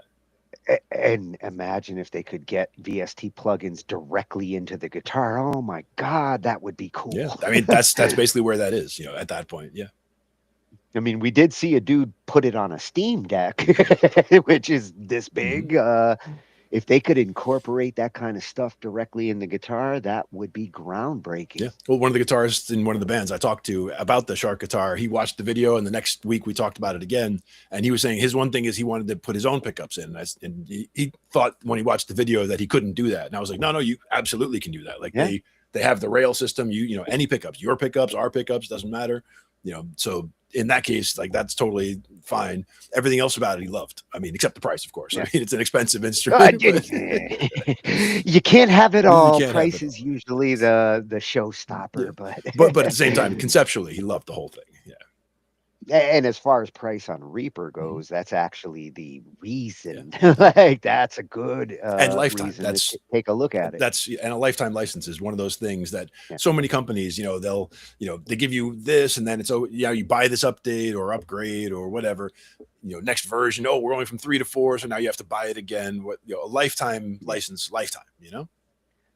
If you want to continue to support the company, like you said, you can continue to support them, but they're not going to force you to get the new version. They're not going to force you to have to shell that out. Exactly. And I love a company with that policy. And that's the thing, is those are the companies that I am more likely to give the money to than I would a company that is requiring you to buy those upgrades every year. Then eventually I'm going to say, forget that and, move to this. So might as well make the move to this sooner, as long as the functionality is there, which you also mentioned. Yeah. Yeah. See, I'm old school. I want my license for life. Yeah. I love it. I respect when they do come out with new versions. Cubase was my other consideration going from Cakewalk. Cubase, I started actually back. I remember back in the then early too. 2000s with. I considered going back to it, but Reaper at that time wasn't an option. And even 10 years ago, if I had to do this switch now, I probably would have gone back to Cubase.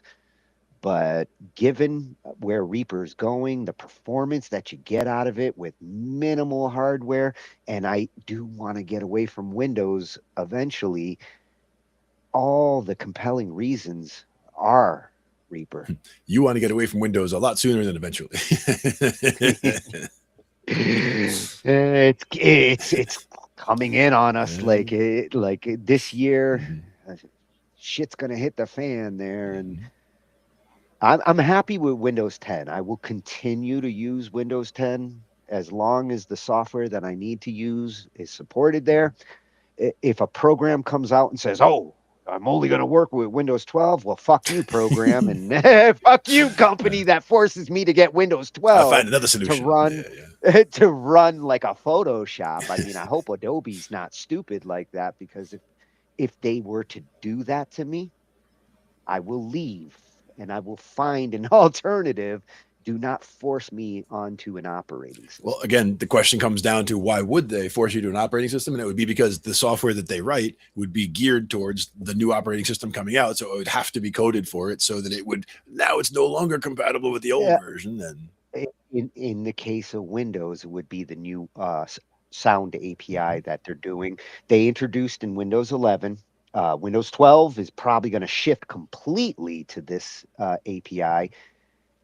And if audio software does actually force you to have to upgrade your Windows that way, I understand why it could happen, but you don't have to like it. Yeah, I'm not gonna like it. I'm more likely to switch to Mac before I switch to Windows 12. And again, that's another option that you have, either Mac, or by then you're hoping that the Linux stuff has come along to where you can make it all work with Linux. The only thing stopping me from Linux Music Machine was the VST plugins and the emulation. I almost included a video tonight because the emulation's getting great over there. They've moved from just Wine emulation to it's almost native. The emulation's almost baked in now, and that means you might be able to run native Windows apps in Linux without any overhead. And in the music world, that's a big deal. Yeah. And as you mentioned, Reaper, very minimal overhead in the first place. If it doesn't need it, it's not there, so. Yeah, it would be my choice. Excellent. And a great review. Yeah. Great information there at URM Academy online school. They got a mothership website. It's at urm.academy. If you're looking for good recording tips and tricks, and especially if you're a metalhead, Looking at you, Jason. That's right. Although he already knows. Yeah. He already knows it all. He's probably, he's probably answered half of the questions in the Reaper community answers board. Oh, and thank you, Ange. Yeah, drop a like and comment. Let them know Talkin Shhh I.T sent you. That's right. Excellent. On a Thursday. That's why I love her. Always on a Thursday. So there's been a few times we've actually snuck in on the other nights. Exactly. A few times. But Thursdays are. That's right. We own Thursdays. It's in the song. We used to share it with the dads. We did. We did. All the best to the dads. Yeah, I miss them. But that was a great collection there. Things, the MIDI controllers, I want to try both of them.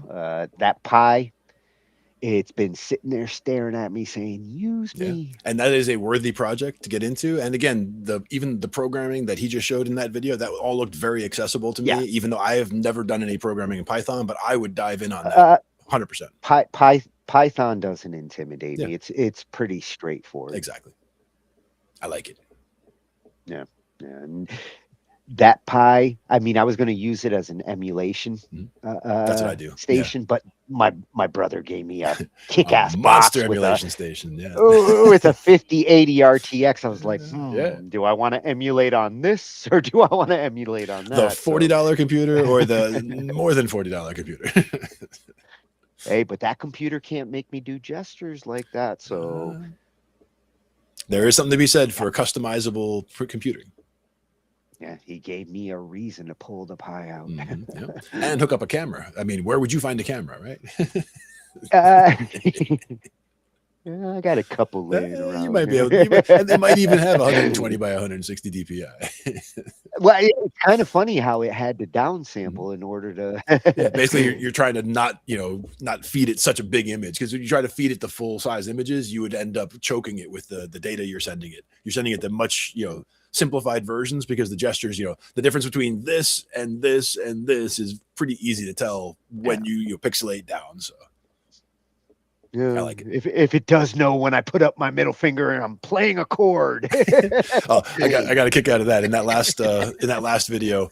About midway through the video, one of the guys, they just show him shredding in the background, and right at the end he goes like, I was like, oh, there's the chord. I know it.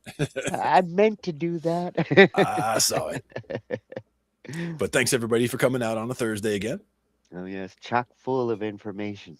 We appreciate you coming here on Talkin Shhh I.T. We'll see you next week, Monday with Motivational Mondays. Tuesday, we're doing 2 for Tuesdays. Some of Ange's classic interviews. She'll be back to whip it out next Wednesday. We had to fill in for her last night. It was fun. Yeah. And then we'll be back. Yes. I'll be back. We'll be back next Thursday. Well, he'll be back. I'll be front. There you go. Good night, everyone. We cover digital audio workstations and music tools. We explore theory, gear, and MIDI too. How to arrange, compose, and the art of arranging. Taking a look at AI and how the times have changed. On a PC or a Mac, and even with a mobile device, we'll be talking about it all every Thursday night. From software to plugins and synths that entice. Dive deep into tech and let creativity take flight. Talkin IT. We're talking IT. Come and join in and have some fun. It's highly educational with a lot to learn. From bedroom producers to seasoned pros, we're breaking it down so knowledge grows. Whether you're a DJ or a beat making wizard, we got the tips and tricks to make your sound sizzle. Mixing and mastering, that's our jam. With the tutorials and tips on how much RAM. Get the best quality from your setup and gear. Tune in every week and lend us your ear. We're talking IT. Come and join in and have some fun. It's highly educational with a lot to learn. We're talking